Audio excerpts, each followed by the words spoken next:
What is up, YouTube? My Cowboys family here, bringing you guys another game day reaction live stream as we watch our Dallas Cowboys face off against the Atlanta Falcons. Thank you so much for joining us here, and take a second to hit like, subscribe, hit the bell, follow us anywhere and everywhere at My Cowboys Family. Hop in the Discord link for that's in the description box down below. I'm going to shout out the people representing here on the board and then dive right into we got game the pregame news. 5 minutes away. We got a little pregame news. And hopefully a game to make. Can we bounce back on this one? Can we? There's got to be a lot of balance in this house. Listen, right now it's not looking good for the Cowboys no matter how you slice it. But we'll talk about that and more live here. The entire game, cameras on, hopefully, for a victory tonight. Yes. Baby, let's hit them up with the leaders of this week representing our boards. An extra special shout out to the man John Luna representing 1, 2, 3 times in a row as the sponsor of the week. He's also the membership gifting champion. Hell yeah. Thank you so much. You see King Knight 19, Boston the Stream Round with 52 points on the board, and Pat Pfeiffer representing with her crown as the Cash App Queen. Yes, big shout outs to her. And those are the people leading the board, those people that have captured the title, so to speak, from last week. But who's leading the board this week? No one's in that Cash App as we speak right now. Pat Pfeiffer's the only one in there from last week. So that's open. And I think we had just gotten gifted memberships yesterday from John Luna. So he's in the lead in the gifting side and also in the lead when it comes to the overall board this week. So we'll see what happens. Big pre-stream drop there from Dwayne Broussard. Kicking this thing off. There's a lot of ways to drop the love. Super chats, thanks button, memberships, gifting memberships. There's also 4 ways outside of the YouTube way, which is, we use it on the After Dark side. Cash App, the Venmo, PayPal. You see all the information there. Shout outs to all those in the top shelf membership, star and over everything, such as Skeptical Fan, always staying skeptical, Jetly44, Lincoln Kane, John Luna, and over everything, Seabass and Chill Pill. Woo. Big shout outs to you guys on all levels. Now we're about to kick off first quarter. Looks like, are we kicking off first today? Not sure. We actually won the toss and chose to defer. So changing up our usual strategy from the last few times that we've seen. About time. You can see here, there's a membership raffle every month. We'll talk about that some other time. And again, guys, so we open this thing up, and you got to let us know who's, as we kick this game off, and Aubrey kicks off the ball, starting up the game to get to about the 5-yard line. They return it to about the 25, 30-yard line. So basically a touchback. And the Falcons get the ball first. Maybe any quick news you want to say about inactives let's go and ahead captains and start with the inactives. Like so no surprises on the Falcons side. Running back Jace McLean, inside linebacker J.D. Bertrand. Then we have Troy Anderson, Brandon Dorless. But Anderson is a starting inside linebacker. He's out for this game. Yep, and Dorless is a defensive lineman. Offensive lineman John Von Gwyn, Elijah Wilkinson, another offensive lineman, and Brandon Parker. All right, so they have all their starting offensive linemen in the house there, but they are missing inside linebacker. That's good to keep an eye on. We already knew about Micah and Deron Bland being inactive on the Cowboys side. And as we're playing defense without them, we're trying to stop that run, and Bijan Robinson, number 7 versus 7, and their 7 beats our 7. He gets a 10-yard gain on a first down. Trayvon Diggs. It wasn't really his fault. By the way, lets you know he was actually active. Yeah, Trayvon is good to go, guys. The calf tear, quote unquote. He is in this game and he's playing after pushing him out of bounds. Bijan Robinson, a guy we got to watch. He's going to be deadly against us. Andrew Booth, KJ Henry, Matt Willetsko, and Trey Lance all inactive, but the bigger surprise is Ezekiel Elliott. We already kind of discussed it. Jerry went into some details.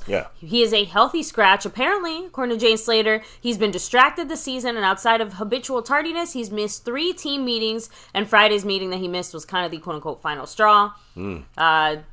That the reasoning? Well, here's a run here. Bijan Robinson, a first down. Yeah, we can go ahead and turn on the camera because everything else I have to say can be trickled in well, throughout. That was the most important thing is we see a flag on the field. Overshown, by the way, is the defensive captain today as far as like who's leading the charge. I don't see the green dot in his helmet. Well, no. What I mean by that is like he was the good holding Atlanta, so they got a first down taken away, so it stays second down now.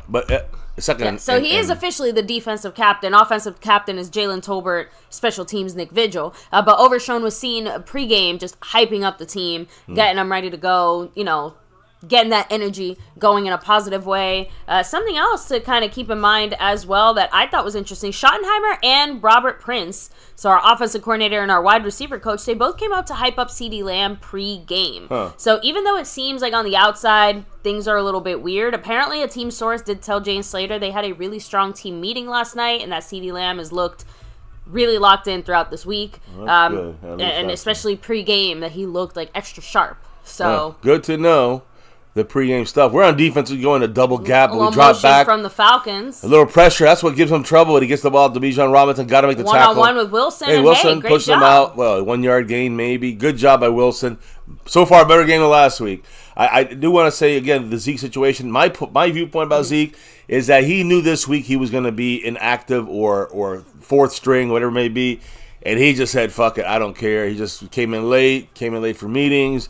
And then got told, hey, that's it. You're going to get reprimanded. He didn't like it, and he's like, I'm staying home. And so it was a mutual decision, but really, Zeke just pissed because he's not starting anymore. Let's get to the game. What matters now is not Zeke. Zeke is not in this game, and he don't matter shit right now. They go back to pass. No real pressure here. Throws the ball. Good defense. Trayvon Diggs. As long as no flag on Mooney in coverage. And that shouldn't have been a flag. That was just great. It went from it was a 2nd and 1.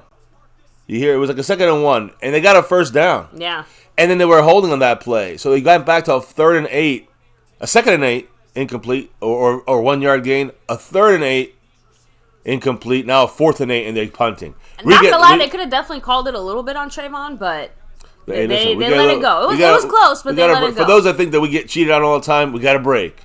They're punting. Let's see if we can make something out of this. This is exactly what I always want to do, guys. I always want the Cowboys to kick first and receive the ball second half. Now we got to stop, and we get the ball now. Kayvon Turpin, fair catching it on the 25, and that's where we're at as Dak takes the field. Speaking of Dak Prescott, guess who your boy MCF is repping today? It is Dak Prescott. I had to do it. I mean, I haven't done it all year. He needs it the most. I've been most critical of him. Yes. We all have.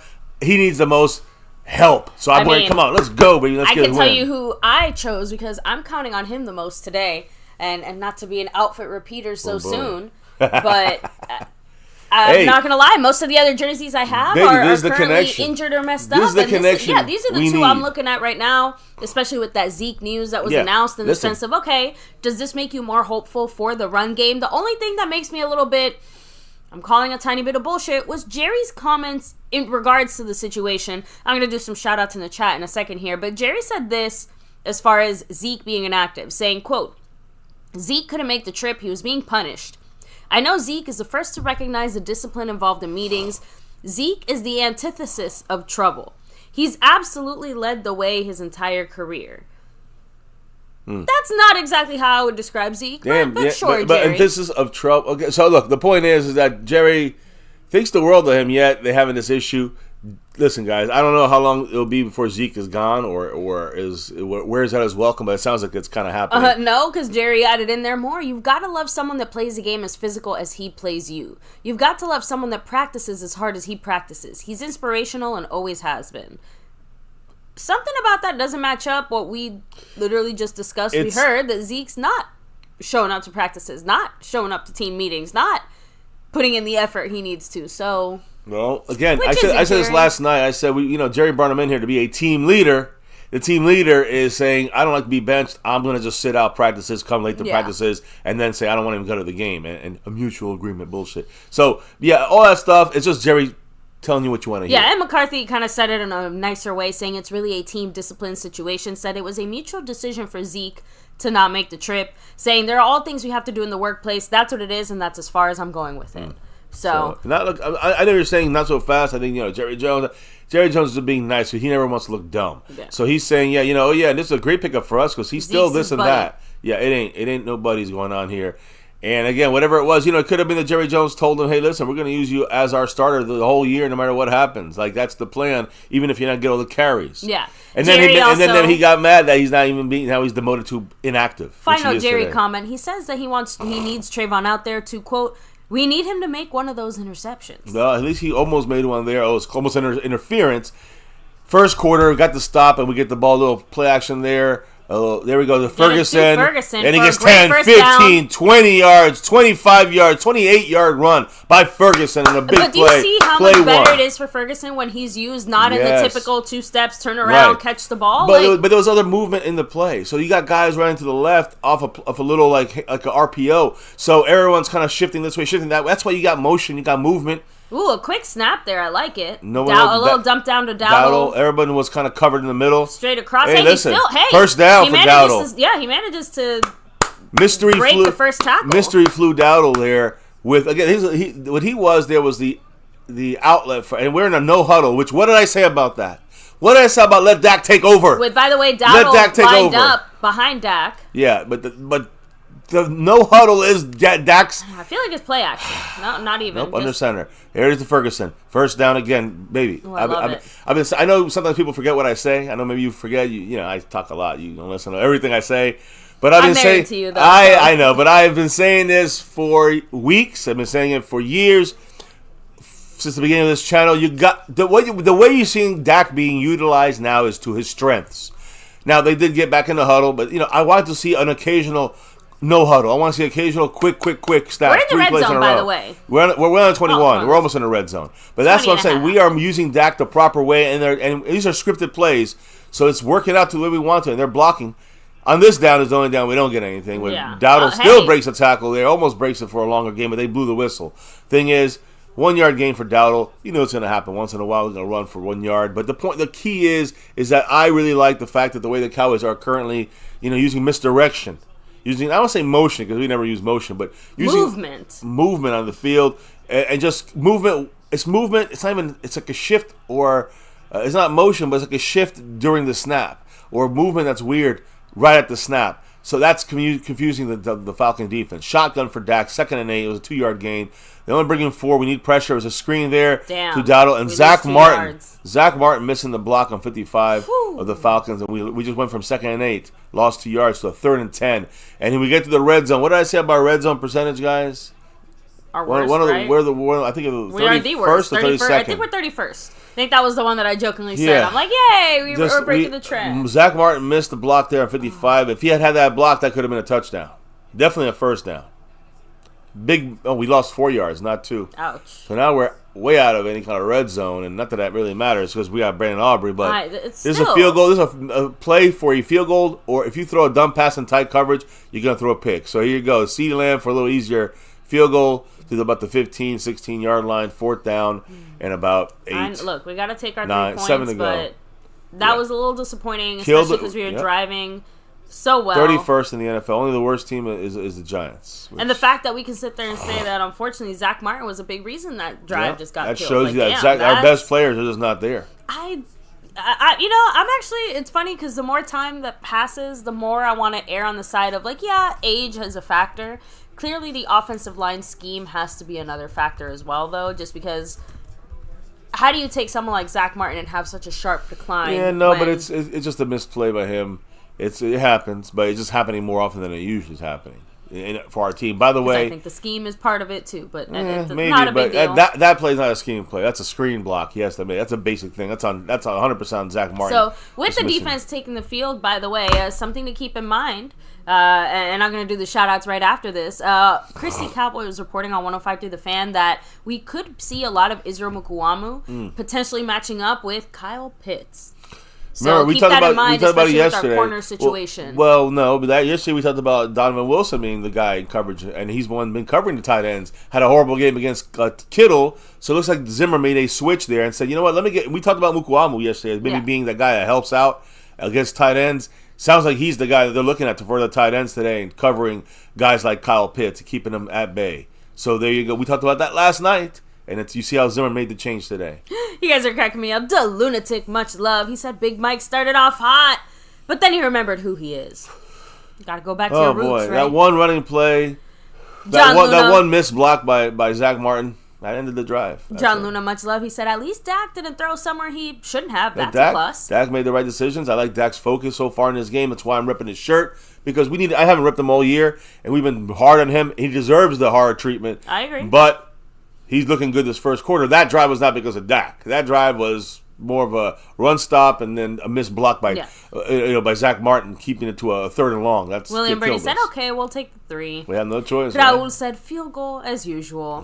Scorpio, much love, said, "Stupid play calling. You now need 12 yards, you stupid idiots." Well, and we weren't going to get the 12 yards. It was the missed block by Zach Martin. It wasn't a play call. It was a Zach Martin miss. If Zach Martin had that block, that's a first down, and we're talking about maybe a touchdown in this drive. Wisen27 said, Martin with the bad block? Wow. Yeah, that cost us. It cost us at least, it could have cost us 4 points. I'm just going to keep that in the back. Scorpio, much love. I think I shouted you up just in case. Unknown Ninja said, the best the team has looked in the first 2 plays. Best we looked to open a game. Yeah. I mean, defense and offense. At least it didn't go that way because he said turnover incoming.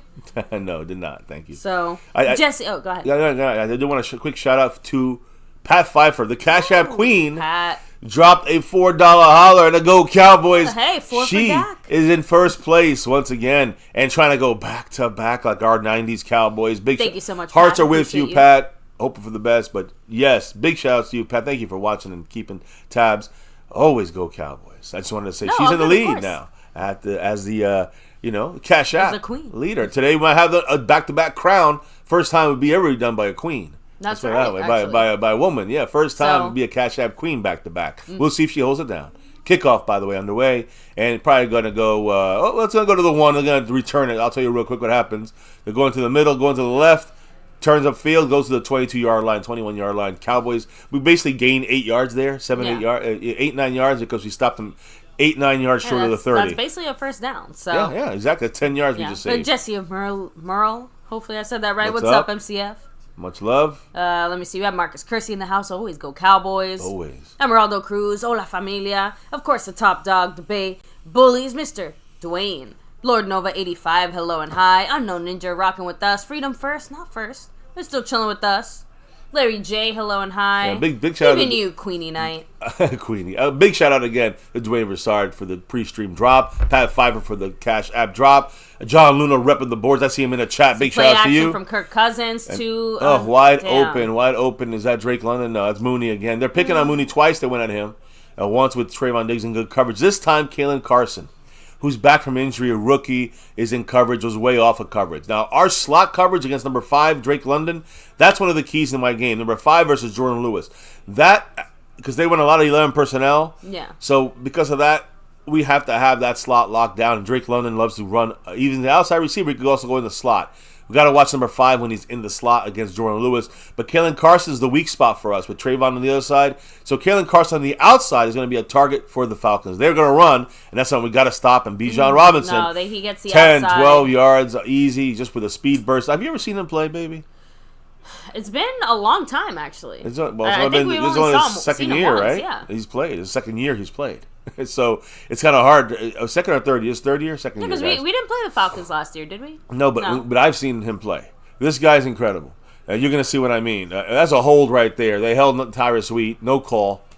That's why he didn't get the corner there. If you watch that, you see him trying to pull away. And it's like, what the fuck? So he got held there. We're running base defense here with Malik Hooker running down into the box. Jordan Lewis in the box. And a guy down. We have 5 linemen, and they play action. They got us beat.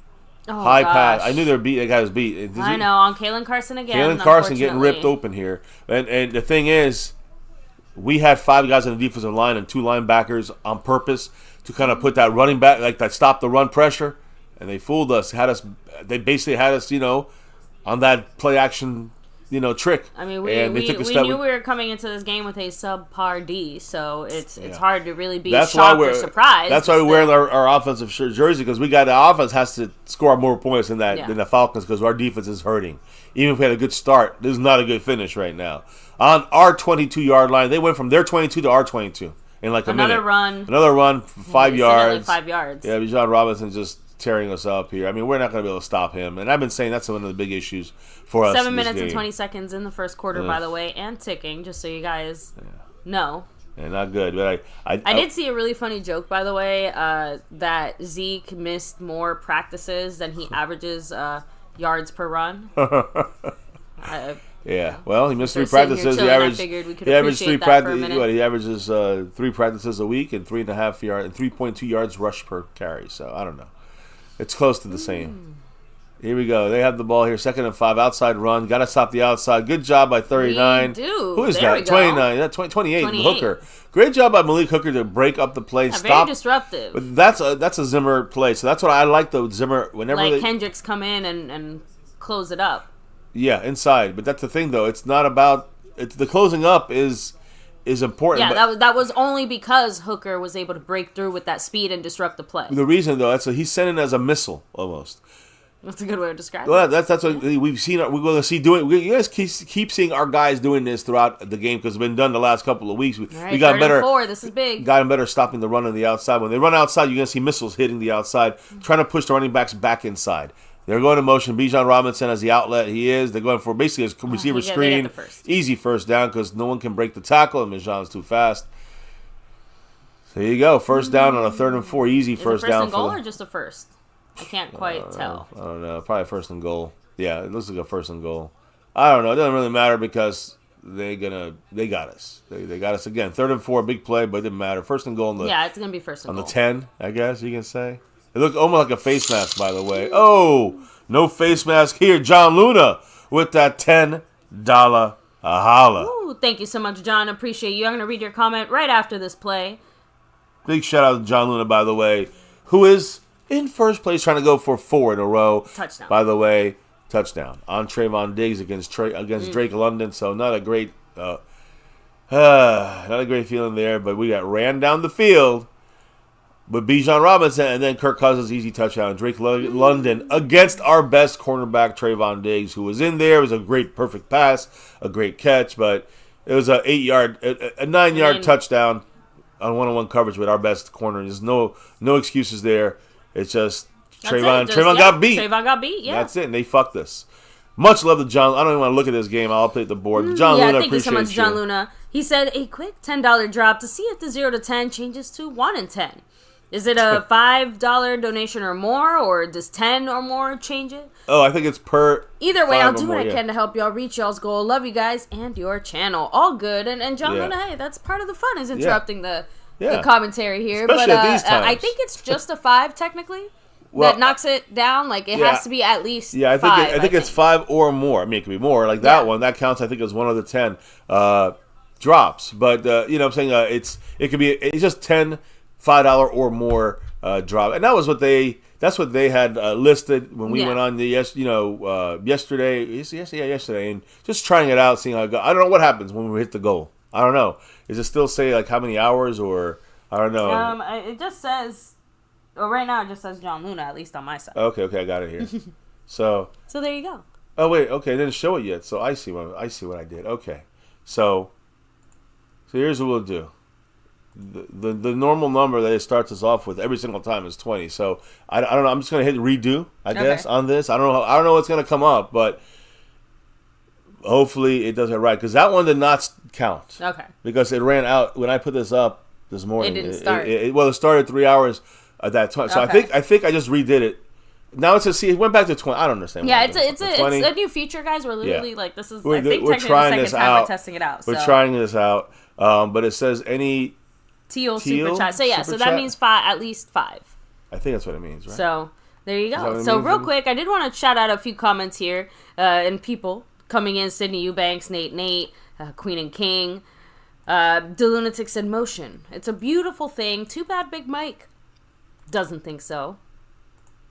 It just sucks because again, what was one of the comments that I pretty sure I mentioned that McCarthy made during Thursday's press conference by the coaches and stuff, but he basically said that McCarthy said, we need to get back into motion. We just need to add motion to this and movement to that. And basically, we kind of just sat there and said, okay, so if motion is the thing that's missing, why is it that every single week we still are not seeing movement and motion?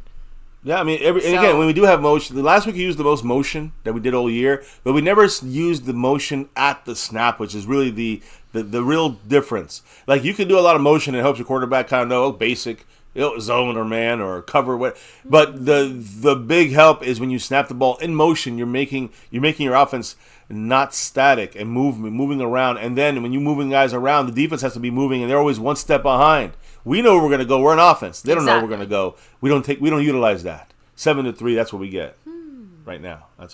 I fixed the goal now officially, and I'm sorry about it should be down. It should be 2 out of 20, but this is the first time we're doing this, so I do apologize for that. But big shout out to Top Dog with his 5th super chat drop, and big shout out to John Luna, the man representing the board here. Looks like Drake London is getting checked out by some coaches and a little bit of pain. 6 touchdowns this year. We talked about him as a big factor on their offense. The guy we got to slow down and stop. I thought he'd be in the slot where we had to deal with number 5.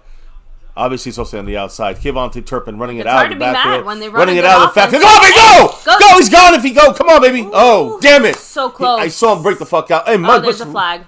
Of course there is. We just can't have anything. And I saw that opening. I saw that. I hate to say this. That hole open up. I saw that freaking that. Oh, I saw it, but we had to be a hold. Is it on us? Of course. It had to be a hold, or else he wouldn't be getting through there. I thought he was gone. He had to beat the kicker, and he got tackled by the kicker. It didn't matter because it was the dumbass hold. And probably the hole he ran into was the hold. And Schoonmaker, there it is. Obviously a hold. You can't. Again, it just looked like he dragged him down as well, but he did grab him initially. Sucks. But thank you so much, John Luna, with a $10 holly this time. Said, okay, let's try this again and now see what happens. And yes, teal is the 5 or more. So there it is. I'm sorry we're so behind on that. We just got that this week. And every time we go live, it like automatically pushes it on. So thank you. So hopefully, did his comment show up on screen yet? Dowdle, by the way, with the 3 yard. John Luna did show up on screen, and he's hit, which means King Knights at 32 points.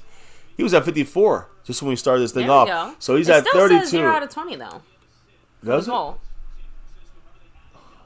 That's so weird. Man. Well, that's a YouTube side of problem, and that's obviously why it's a new thing that they're trying out.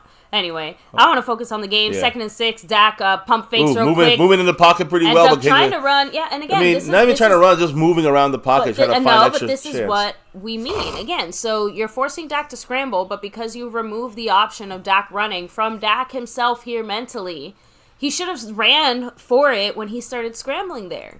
Instead, he's scrambling to still try to find the open guy when the pocket's already collapsed. Look at the open guy. Okay. Dak is wide open. But Dak is probably scrambling, running for his life. That's why I said the pocket's collapsed, the play's collapsed. Like, there's no more waiting to try to find the open guy. It's time to just get the fuck out of there and not get sacked. Anyway, 3rd and 9. Enough of that. He lost 3 yards. Not good. Almost sacked again. Another sack. Again. I mean, we went from second and 6 on the right side. By the way, I'm gonna change the goal again. I'm gonna actually. Last time I think it was on the left. Let me not. So here I got it now. I don't know, guys. I apologize. I don't know what the fuck is going on here. Again, I know we watch with us. It is a new feature too. But yeah, I'm focused on the game, so Mr. MCF can focus on the technical side of things there. But yeah, I'm sorry. Just the first one. Maybe you could say, okay, Dak could have made a better decision there. I don't know what kind of decision you want Dak to make when the O-line's collapsing faster than he can, basically get the ball in his hands. They get the return to the 50. They're at the midfield already. Not the greatest punt, but at the same time, between the penalty from the hold after, Turpin almost had a moment there. Just, man. Death by 1,000 cuts. Yeah. I mean, by the way, I want to make sure, since I was handling this Tober was wide open, by the way. Wide open. I don't disagree there, but Dak was under pressure. Context, yeah. By the time that Tober was open, as you see, Dak was already, running around. He didn't even have his eyes down the field because he's just trying to not die.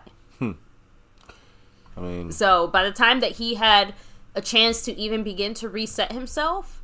He couldn't, and he had to try to start running and scrambling. But like I said, at that point, that decision that he made was too late. Yeah, so, as much as it hurts, I want Dak to, like you said, I want Dak to be able to see those open guys when they're open, especially down the field in those moments, right? But this is a consequence of forcing Dak to think with a strictly pass-first mentality. Mm-hmm. That's it. And the motion in general, we're waiting for Dak to move around once the pocket is collapsed, once things are already falling apart. We're not actively incorporating motion into what we're trying to do. It's much easier for Dak to maybe get out of something if he's already in motion as the pocket is possibly collapsing. But, what do I know? I don't know. Anyway, let me hit up the chat here. Again, thank you guys. Oh, look who wants to say hello. Do you want to say hi? Do you want to say hi to the people? Yes. Say hello. Oh, so I guess little Asha is gonna be hanging around here. Real quick, yeah. I don't know about Dak as a bum. Like I said, it is clearly Dak is a product of his environment. How about that? By the way, I finally got the goal fixed. I do apologize. Now it's official and it should work. I don't know what the hell that YouTube's telling me that is going on, but it should be fixed. If anybody, John Luna or anybody else drops it, we shall see if that works. I think it's got to be anything over 5, not just 5. It's got to be anything 5 or over, and it's doing it till the end of the game, and then we do the shout outs to that's the big thing, I guess. Yeah, so I'm going to hit up the chat real quick. So first of all, William Birdie said Dak October wide open. John Luna said they hadn't sitting in the pocket for so long. Maybe that's prime muscle memory or something. That's what I'm saying. They have turned it into muscle memory for Dak. Sydney Eubanks said another sack. Matt Batten said, I'm great. I don't care what Dallas Cowboys are. Who are we guys? Thank you so much to the man, the lunatic. Oh, yes. Who don't beat your Cowboys, he said. Always, with it too. Brother. Dollar. Holler. 6 sacks coming in, and 2 back-to-back. Shake my damn head. He also added in there in a previous comment I was going to get to, the Falcons only had 8 sacks the entire season so far. They already have 2. They already have back-to-back sacks. Back-to-back sacks against us, so probably have 5 by the end of the game. Unbelievable. Well, at least we do a good job of stopping Bijan there for only a yard. Osa gets a stop. Overshown gets a little... Overshown and Osa have been working together good. The only 2 guys tackling right now. The problem is that we can't even celebrate the tiniest of smallest victories or progress forward just because, again, the gap between where we are and where we need to be is so large. Yeah. I don't know. Anyway, I'm trying not to get too down. 2 minutes, 42 us. seconds left in the first quarter and ticking. Of course, you guys can see by the score, Falcons are up 7-3. Unfortunately, they're already on our territory because after that punt, they were basically at the 50. Now, listen, they false started here. So now so now they're back in their territory. Instead of 2nd and 10, it's 2nd and 15. This is a chance for the Cowboys to get a stop. Just get a goddamn stop. Broken Nerd, much love. Antoine Scott, shout out to you. They were not supposed to have a pass rush, and yet the Cowboys make the impossible possible just for other teams, not for ourselves. Now, the reason why the goal didn't change, for those that are not sure, is because that is light blue. That is not teal. Teal is $5 or higher. Just to let you guys know, that's the only way that goal goes down. Overshown missed that one, but he slowed him down enough to only allow a 2-yard gain. Jordan Lewis came in with which is okay though on a 2nd and 15 or 2nd and 14. So now it's a 2nd and 12. That's fine with me. Washington, by the way, scored it was 0-0 in the firton quarter. Washington Commanders against the Giants in New York. Washington scored 7-0. Here it is. Drake London's still out, by the way. I think they looks like he's getting checked out. 3rd and 13. This is a big stop for the Cowboys. If we can get a stop here and maybe get the ball back on the 20 or probably inside the 20 is where we get the ball back when they punt. Let's make sure we get a stop. We're blitzing. They're coming. A screen is a killer. Got to slow them down. Yes. We do, so thank goodness. Slow them down about what? 4th and 5. That means either a very long field goal by Younghoe Koo or they're punting. And they are getting Drake London in the blue tent. Now. Also, he's limping around. From the way that it looked like, injury. I think it looked almost like a right hip area. That's what I'm saying. Like they were kind of, oh shit, Jordan Lewis is hurt. That'd be Atlanta's going ready to go for it. By the way, I know, but that's. Man, Jordan Lewis, that's another injury that we generally just cannot afford. It doesn't matter anymore. We're done. I don't know what he's grabbing. His right leg? Right ankle, right hamstring. Yeah. It looks like it's something in his right leg. I'm just hoping it's not his foot. So... Oh, they said 4th and 4. It looks like they're adding a few seconds to the play clock. Maybe? The thing that sucks, is that literally Jordan Lewis is the guy that's covering Drake London, and that's the big matchup to watch. And what happened here in the first quarter? Both guys are out. Hurt now. Both guys are out. Now it's 4th down and 4. They did not add any time to the clock, by the way. Just saying. I thought I heard them say something like that. But 4th and 4, and they're going for it. They don't care. They got so many yards on that play, even though he stopped them short. By 4 yards. Yeah. It was 2nd and 15. Remember Maybe that. they're just trying to get us offsides. They got to go for it. It's not a big loss if they lose the ball here in their mind, and I don't blame them because our offense can't move the ball. They go into motion with Kyle Pitts, and they snap the ball while in motion. He does not go to Pitt. He goes high, and they still get it. And he's got it on Trayvon Diggs. A bad throw. Trayvon Diggs, that was the rookie. I'm sorry, not Trayvon Diggs. A bad throw. Kalen Carson was there, but Mooney, he's their player of the game right now because he's made 3 catches. Number 1 there. It's a great move there. I will say decent coverage, high throw, great catch. It wasn't necessarily a bad coverage situation by 21. I know, and again, they're just picking on Kalen Carson there. Yeah, but he was there. It was a tough pass for Kirk Cousins. That's why it was a bad pass, because it was hard to get the ball to him, but they just made a better play. Those are the little things that mean. It's looking like a run. It is to the right. Got to stop the outside. There's a nice comeback. Got to hold him down. We do. Good job. Who was that? Kendricks? No. 98. That's goals. 99. Sorry. Yeah, but the point is that our guys are breaking down that line. We're making sure the outs, when they go outside, when they're running outside, we keep sending a missile out there to push them back inside and make sure we get the guy. As soon as they slow down and cut back inside is when we make the tackle. 2nd and 8 here, and it's 2 seconds. They're probably just going to let this go. First quarter over. I just realized that with our offense being as anemic as it is and our defense being as beat up as it is, there's going to be a lot of teams that are going to be going for it on 4th down for the rest of the season. Oh, yeah. Yeah, I mean, why not? We cannot stop anyone. I know, but I guess I'm not mentally prepared for that. Yeah. I guess. Yeah, but not a bad first quarter as far as things go, right? Like, that could have gone way worse. Yeah. At least I guess there's some positive. Okay, first positive. We didn't start we won the coin toss and we didn't start with the offense. Let's start. It's bad when we're celebrating that.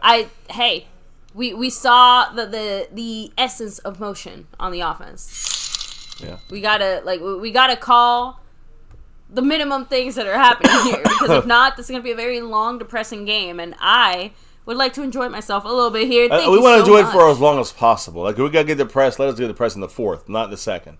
Much love to John Luna in the house, dropping that 5 on it. Thank you so much. Appreciate you. 25 points on the board there for King Knight as he goes down he's 5. He's breaking it down. I didn't know this is how it worked. Yeah, but also, he also hit the 1 out of 20 on the goal.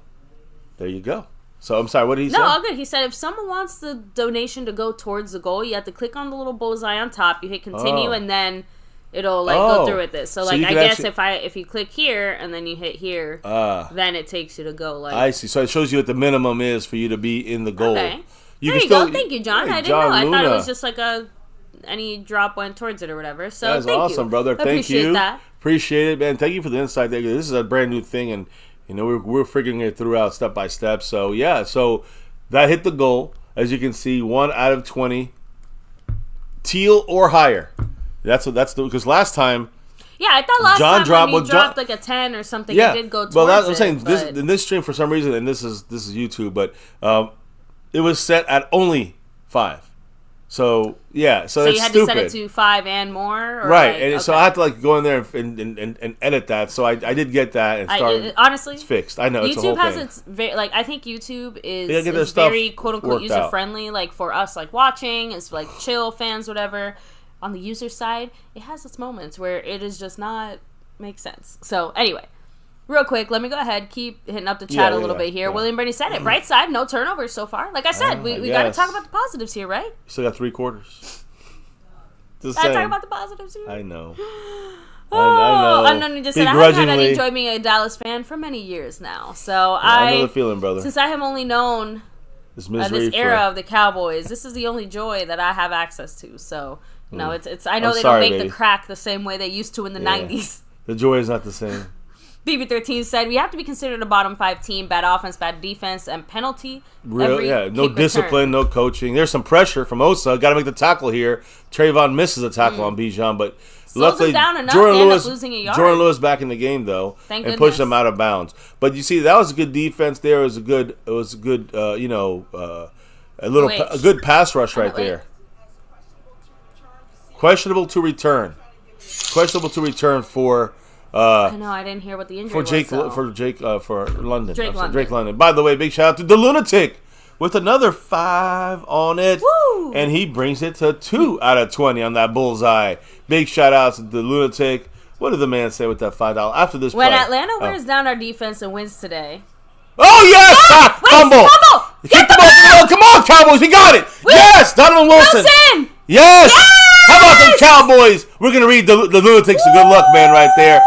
We got good luck flowing through by John Luna and the Lunatic, but that was a blindside sack by who? Carl Lawson. We get to celebrate the progress. Number 55, Carl Lawson blindsides the fuck. That's a dream quarterback hit right there by 55. Watch this. No chip there, no block. I mean, 55 blindsides on Stars the fumble. And then someone kicks that ball out right there. But Bijan Robinson knocked the ball out. So Lawson gets it out.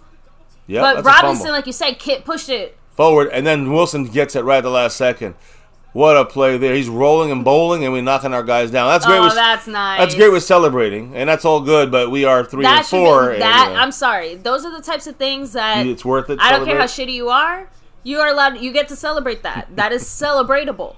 Thank you so much, because the Lunatic said, when Atlanta wears down our defense and wins today, Jara better be a seller. Listen to all offers for picks on a new regime next year. Hashtag fire Jerry as GM. By the way, CD with the 8-yard gain there, so first down, 2nd and 2. Great job. You said who? Dak to CD. Let's go. I'm so short. But big shout out to the Lunatic. By the way, 20 points for King Knight on that board. And our bullseye right now, our goal, 2 out of 20. Big shout outs to John Lunatic making that happen. And yes, I wish something could make Jerry Jones actually consider those things you're saying, but I don't believe he will. I believe Jerry Jones is stuck in his ways, and he's going to die in his ways. And we're going to go down with him. Dak off under center, drops it down. Nice play design.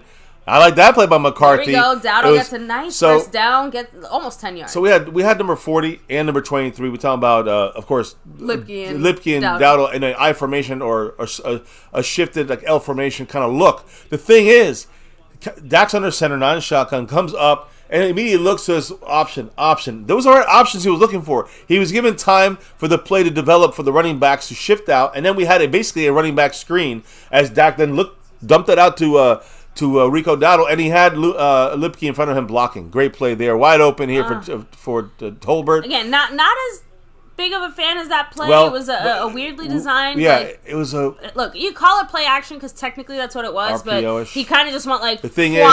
We talked about that yesterday. We talked about it yesterday. Tolbert was the guy the receiver who caught that. Yeah. Off coverage, that's why the Falcons were 10 yards away. That much of a cushion. They do that a lot in a game. Like one of the higher teams that do the off coverage. Like right now, they're off coverage. CD Lamb in motion from left to right. Tolbert's one of the best at getting. Action, oh my God! High pass to Ferguson, who trips a little bit, damn it. but somehow still fighting. Almost gets the first yard. It's going to be a 3rd and 1. It just sucks because if Dak had thrown that right or he didn't slip, that's an easy first down and more. Yeah. But everything wrong happened, and he still made the catch. Ferguson saved it. He made the catch, and he almost dropped right there and lost all the yardage. That's and what I said. He saved it by making the catch and staying upright. In case you guys don't know, I'm going to let you know this is going to be. By the way, number 80 is confused. That's Ryan Flournoy. He's confused. Should be this is a 2-play deal here. Because we didn't make it. Rico Dowdle got stopped. It's 3rd down and 1. Now it's 4th and 1. We should have just ran it to Dak. But now we're running to Dak and get stopped. I know. So now it's 4th and 1. Just Cowboys can't block. I have to agree with the Lunatic who had said in an earlier comment, too, that we have to score a touchdown off this turnover. Like, it's not even a negotiable, an option, or whatever. We need, we need a touchdown. Well, here's either a 65-yard field goal or a 4th and 1, and we're going for it, which we should. We're spreading out like we're going to throw. I just want to say the off coverage, number one of the best in the league is Jalen Tolbert. So you saw him catching that off coverage pass. But they're coming back down. They're not playing off coverage this time. Yep. Cowboys are checking to see what they were doing. All right, so timeout by the Cowboys. Yeah, I don't know. I mean, they're putting a lot of eggs into this basket. Jerry's bringing out that McGriddle special. Yeah. Okay. Extra salt. Jerry sent it down to McCarthy, but I'm telling you right now, I don't know what the purpose of that play was for the Cowboys to set up, spread offense, see how I think maybe we got to see that maybe the Falcons are going to send people instead of making it look like they're going to play back. They are going to send people, and they're going to send people whether in blitz or in bulk. Let's see how they line up now, because they're going to switch something around, but they're still going to keep their concept similar. And McCarthy I guess supposedly that's why he's doing this. He called timeout because he kind of knows the concept-ish that's going to go down with Atlanta and what they're going to do. And the Cowboys are going to either coming out with the read, either go and do that quick pass to the outside with off coverage to Tolbert like we saw a couple of plays ago, or just run the ball quick, which I think what the Cowboys are going to try to do. 4th and 1, Dak's under center, right out of the huddle without even hesitation. You run right up to the line of scrimmage, in motion, to CD Lamb, around the corner. You got to get around the corner or it's over. And he got thrown down 30 yards back. So, Cowboys cannot get 1 yard on 2 plays. This is McCarthy being a fucking fat fuck. But why do I get mad? I'm not even getting mad. I'm not mad anymore. I don't care anymore. This is going to be, again, like some of you guys said, this is the end of McCarthy. This is a McCarthy play call. This is a McCarthy timeout. This is a McCarthy. The decision is fine to go for it on 4th and 1, but you can't make it on 3rd and 1. Should have ran 4th back and on 1. the 3rd and 1. You're very predictable, McCarthy. You're a piece of shit, and I don't care if someone missed execution. You continuously are making it so that every play has to be executed perfectly, or else we lose yards. And that reminds me of Jason Garrett. That's what I remember those days. I'm going to speak on a very basic football concept. If you have 1 yard to go, why would you run a play that already just naturally puts you even an extra yard or two behind your goal? Because that's the thing I don't get. If we were trying to be cool and secretive or whatever, run it to CD, do whatever, why are we doing it so CD's already starting to he has to run and catch up 3-4 yards to get that 1 yard because of the way that the play is designed. The whole play design on that play was to say, you know what, we have we are going to run CeeDee Lamb because no one expects that to happen. We're going to run Dowdle, we're going to play action with Dowdle, but not CeeDee Lamb. And of course, we're showing CeeDee Lamb do his shift, and then he ran in motion. So everyone's watching CeeDee Lamb already. All you did was attract more attention to him. Yeah, Scorpio said it. The motion by Lamb was a dead giveaway. And it was not even the motion. It was the pre-motion. It was like he running, and then he kind of slowed down, and then he ran, and then everyone's watching him. We are that predictable. We are very predictable. This is not on Dak and the predictable side. This is not on the offensive line on the predictable side. This is mainly on the coaching. Not smart, laughable. Give the damn playbook to someone else. 3rd and 1. Cue play on 3rd and 1. Yep. Sorry, 4th and 1. Yeah, 3rd and 1. Frustrated. 4th and 1. We can't get a 1 yard. Let me see. Can't believe that blocking on that run. Horrible blocking too. Don't get me wrong, but why was it bad blocking? Because everyone knew that CeeDee Lamb was getting the ball. So if the defense knows kind of where you're going to go, then I don't care if you have the best blockers. 9 out of 10 times you're not going to get the first. Eddie Pulido though, he's dropping to 2nd. With a J. Lou $2 holler, he said, "Hey fam, LOL." What's up, Eddie? Much love to you, brother. Ain't good. Are you having a good time? I'm not. But we haven't been having a good time as a Cowboy fan for 28 fucking years. Thank you, Eddie. Appreciate you. Yes, Seabass said it. 1 fucking yard. 1 yard, 2 plays, can't gain it. We go backwards. That's a poor team. Poor coached, poor blocked, poor blocking team, poor offensive team. Chris team. Plumage said, "Man, I wish we had Zeke on that play." And that was a joke. He made it clear it was a joke. They're laughing at us on the sideline, laughing at us. Well, wouldn't you laugh? I mean, if Plastic Aguilar 4 said Mike's McDonald's. Yeah, that was the dollar menu special. Clearly, BB13 said 2 tush pushes on a 3rd and 1 like every other fucking team. No, I added not the us. fucking because we want to be cool. We want to be cool. We want to throw the McCarthy. We stopped them from basically 15 yards. And we had 2-3 comments in the chat kind of saying the same thing. Like, why are we scared to run a quarterback sneak? Like, what's wrong with that? We talked about the whole lack of Dak running, and that's not on Dak. That's on the calls. Little pressure. That's basically, again, number 7, Bijan gets almost the first. I mean, the guy's incredible. He's hard to tackle. He is hard to tackle. His Overshown came at him. Look at this. They're showing us with the break here. Caden Ellis read this.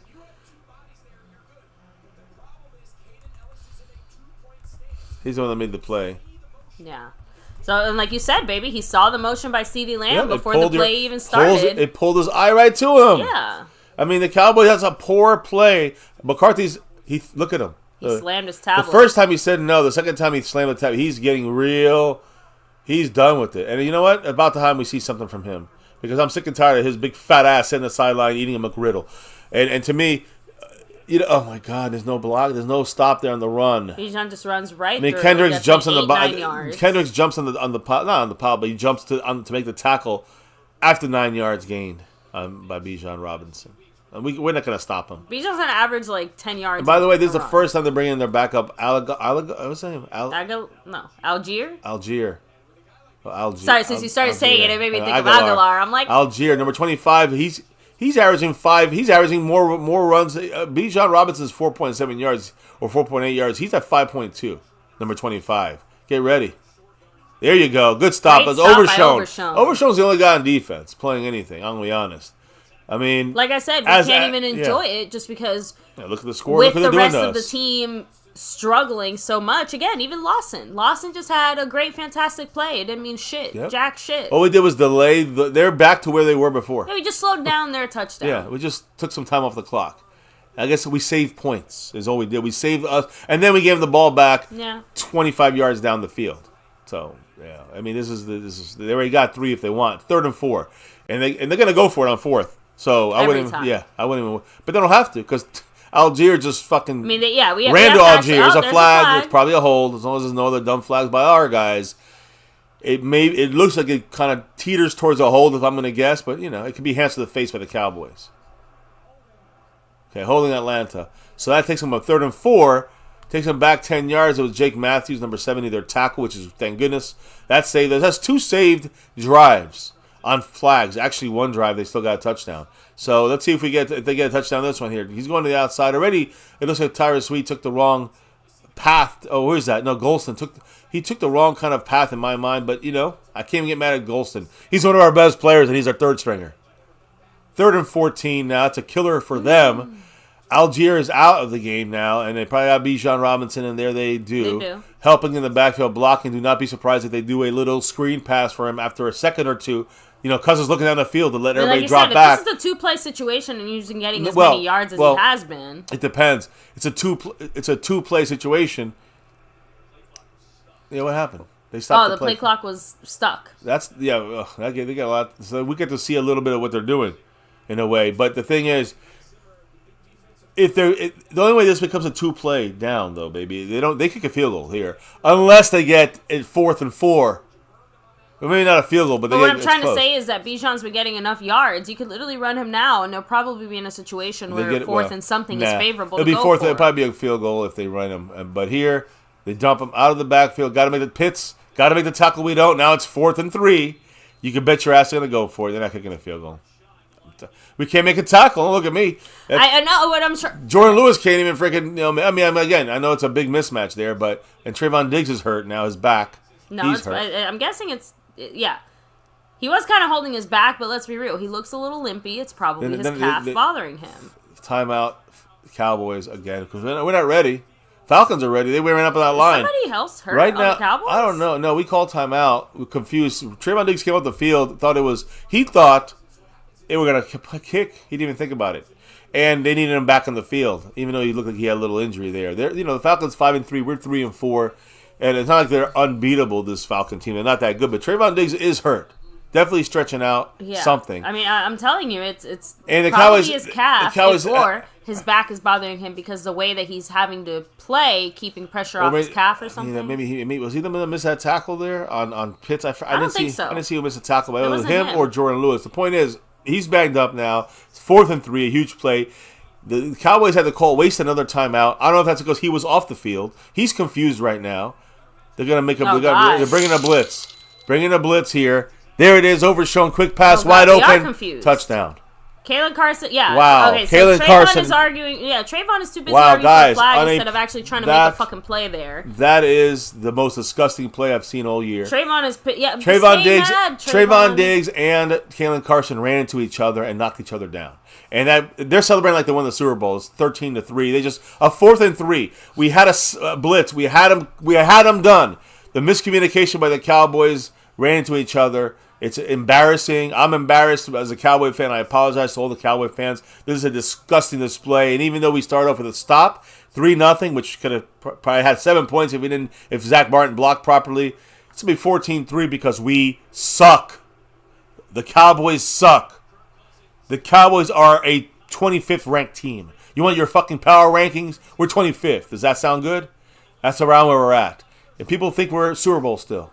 So we're going to slap the delusion out of some of the fans and say the reality is we fucking suck. It's not the referees. It's not the this or the that. We know the foundational issue is Jerry Jones, but it's the players. They're stupid. There's no accountability. They're arguing. They're skipping practices. The coaches, they've lost the team. We know this because Zeke don't give a fuck. But Trayvon Diggs on the sideline waiting for the kick. There's no communication for the players, for the coaches. Nothing. This is what if you like the Cardinals and the Browns for 50 years, this is what it feels like. This is what it feels like. But we feel this way. This is the way it is every year for them. This is one of our worst years, and we're seeing it. We saw it in 2015, one of the horrible years. We saw it. I remember the horrible years in 88, 89, 90. 3 wins, 1 win. I mean, we're in those ranges right now of depths of shit. We're that shitty. We're that bad, and the injuries make us worse, but we're still that bad. we're still just at a below average and team. Thank you so much, by the way, John Luna. Sorry, John Luna. No, all good. Appreciate you, man. With another $5 holler saying, let's change this bullseye number. Someone wants a donation to go towards the goal. Click on the bullseye, hit continue, and make that donation. Thank you so much. Big time to John Luna, who, by the way, all by himself in first place right now on the board, on the overall board. And we will crown a champion tonight. And even though he's in the lead, we do have a bunch of people right there around him, in that same range. So big shout out to John Luna. King Knight drops to 13 points in the stream boss. And I don't know why it's still 7-3 on my scoreboard, because it should be 14-3 Atlanta. Any comments from the family there? LT said, MCF, that bad is true, but y'all have more talent than back then, and it's strange. Emily H said, oh my God, Dak needs to stay home with his buddy because this is fucking embarrassing. But that wasn't Dak, though. That wasn't on Dak. I mean, that embarrassment. Matt Batten said, I'm how do we say Dak's name? I feel your pain. I don't see how we see Dak when, Dak has his own issues. But that was a defense fucking up blatantly over and over and over again. We could talk about Dak and the offensive issues.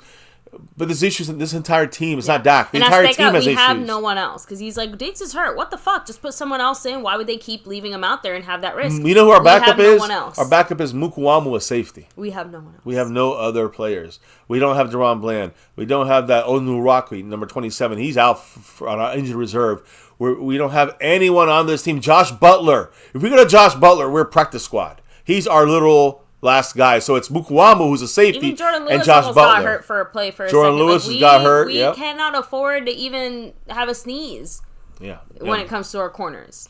I see Beast Mode in the house here, man. Hey. By the way, I know they're the ones that make the final say in that draft. And John Luna, not just that, but the fact that we know that we're gonna overly rely on the draft, it feels like 11 picks. We're gonna have 11 new players that don't know what the fuck they're doing. It sucks some of the joy out of it, so to speak. John Luna said, I have to disagree. Worst defensive Cowboy play was last year's wildcard game with the receivers so open. There wasn't even a defender within 17.2 yards, and I saw it, and it was actually 17.2 There's so many bad plays we could pick on. I mean, I'm not going to even... I agree with you on that, but this was a 4th down and 3 where you need to get a stop. There's miscommunication. We're blitzing...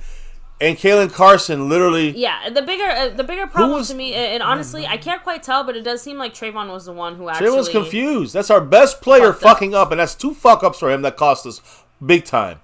A big play and a big touchdown. That's Trayvon Diggs, who's supposed to be one of our leaders, like Zeke, who's not even in this game because he's bitching. He's probably thinking the same thing everybody else is. I'm glad I got paid before this shit started. Yeah. Hey, I can't blame him. But the way that the Joneses make their moves, the way they do, even the way they pay people is stupid.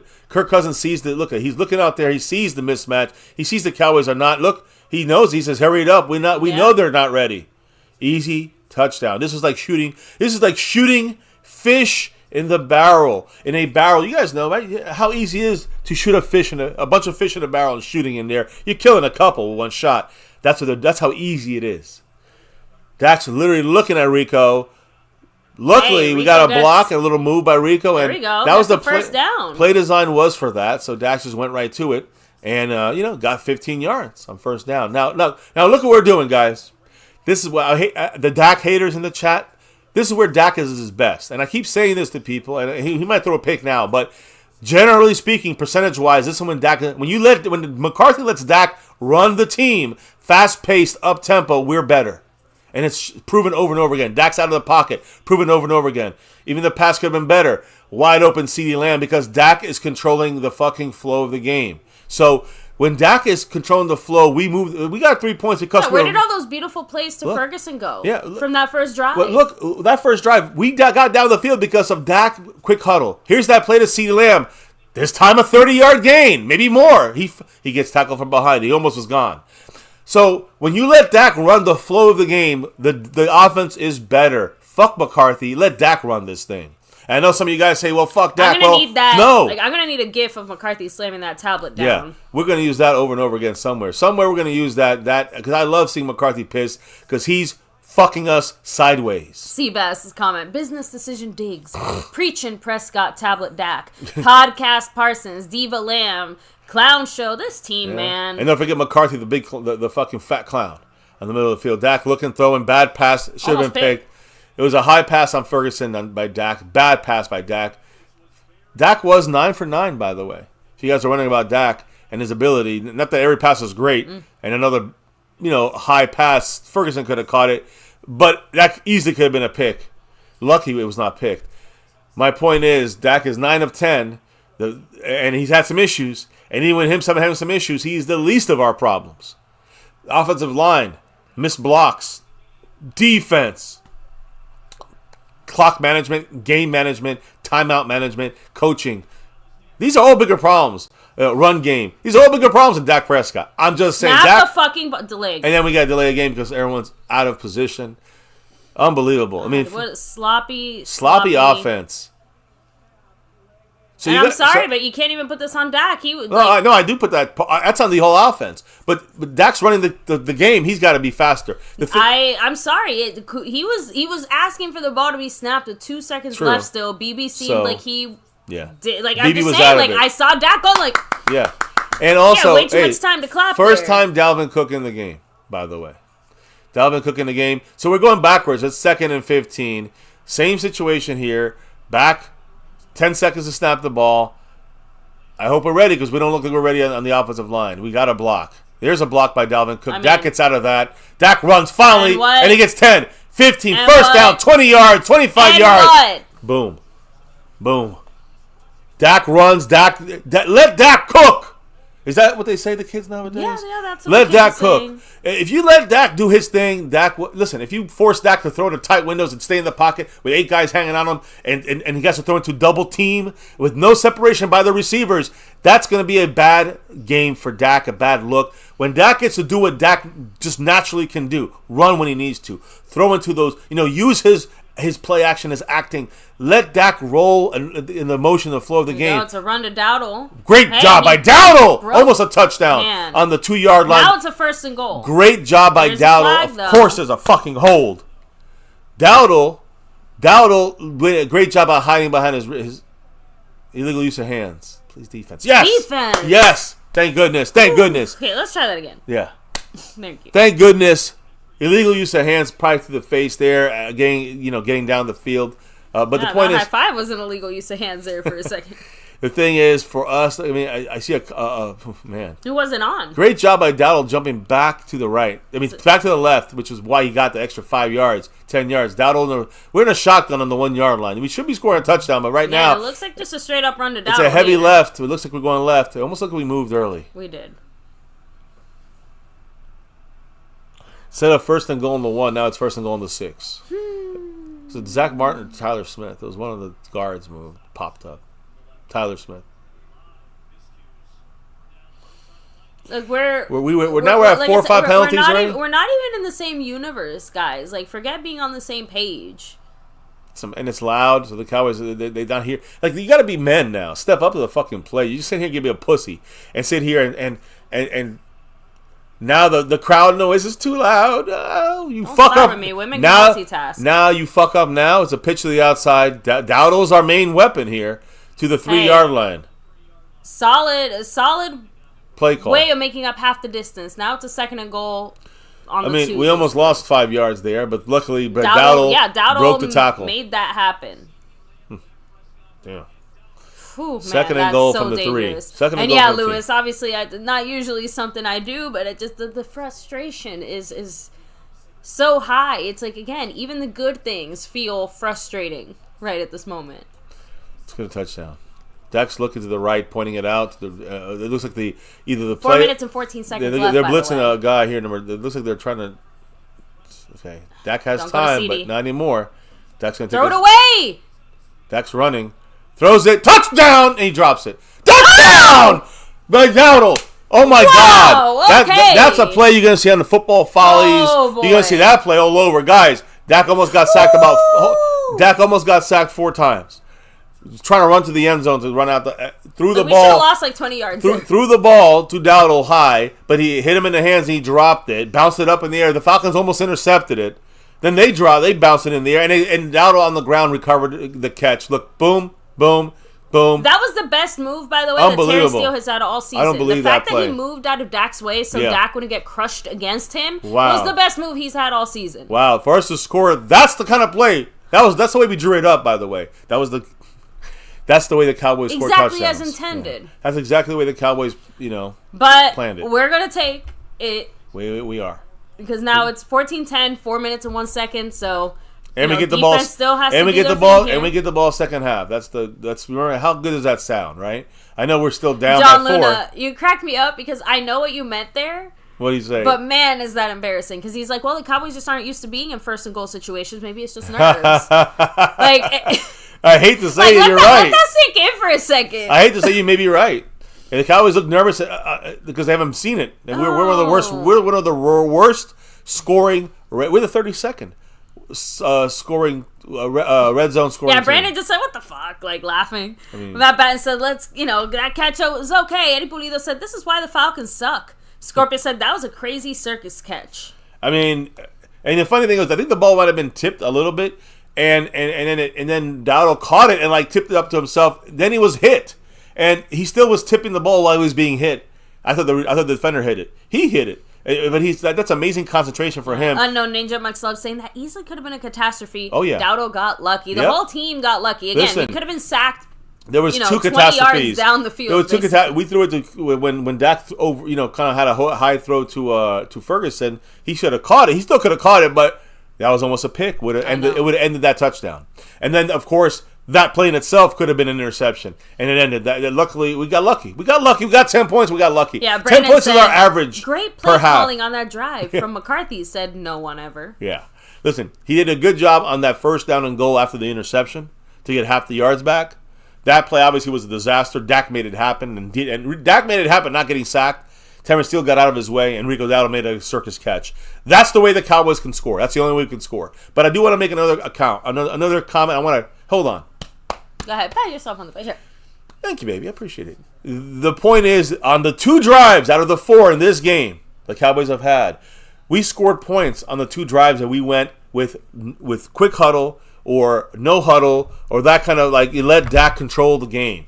There's a couple close calls, but we did it. We were in the mix because of him. Wow, a double drop back-to-back. The Lunatic with a $2 holler. Woo! And Jet Li with a $13 holler. That's right, because he just took over the stream boss, shit. I believe. Jet Li. Just starting it off with the Lunatic's $2 holler, saying, now Boom. Imagine if we had gotten points off that fumble. Dallas Cowboys for life. Thank you so much, right. The Lunatic. Appreciate you. And I said, imagine. John Lennon starts playing. I hear John Lennon in the background. Oh, thank you so much, The Lunatic. Yes. Thank you, Lunatic. You are 100% right. We took points off the board, but then when they got the ball back after we couldn't get any points, they scored that touchdown. We ran into each other. The thing that hurts is genuinely all we did was delay their touchdown because they were driving. We turned the ball over. We're doing our thing, and then we can't make that 4th down. Kickoff there, almost out of bounds. They score a super embarrassing. We lock them in the corner. They should shut them down here. We did 23-yard. Good kick there by Aubrey. Good design by Fossil. And great job, special teams there on that one at least. And big shout out to Jet Li 44, who, by the way, with that right there, baby, you know what? With that drop, he's in second mofo place. Look at that, Jet Li. You know what he said? Go Cowboys and get this today. Start preparing for a win streak. That's all we can hang. Cowboys. Let's hang our hat on that chance. But we have to have a win streak. How? Ooh. How do we have a win streak when they were playing so poorly? And it sucks to say, but good things beget good things, which is why bad things also beget bad things. Like, the worse we play and the thank worse goodness we are. He fell there. Incomplete. Oh, it's a fumble. Is it a fumble? Is it a fumble? It looks like he dropped the ball. Incomplete. He just kind of fell. Okay. If that was behind the line, it would have been a fumble. That's why I was double checking that. Oh, damn. That was weird. Very weird. Just because of the way that he kind of look. That's behind the line of scrimmage. Yeah, but he was over the line. That'd be a fumble though. That's a fumble. He recovered it. No. He recovered it. It looks like Willie Hooker jumped on it, but they blew the whistle. I don't know. It's just a weird play. It was weird. I like Hooker's ability to get into that and kind of say, you know what? Let me just recover that just in case. I do appreciate that. Yeah, that's the little bits of football awareness that have to be commended. Carson on a one-on-one matchup. Nice hit by Overshone. Teamwork. Don't tell me they threw a flag. No, they didn't. Okay, I thought they did for a helmet to helmet. Great job there. Again, Kalen Carson couldn't quite complete the tackle, but he slowed him down long enough for Overshone to say, I'm a trucking.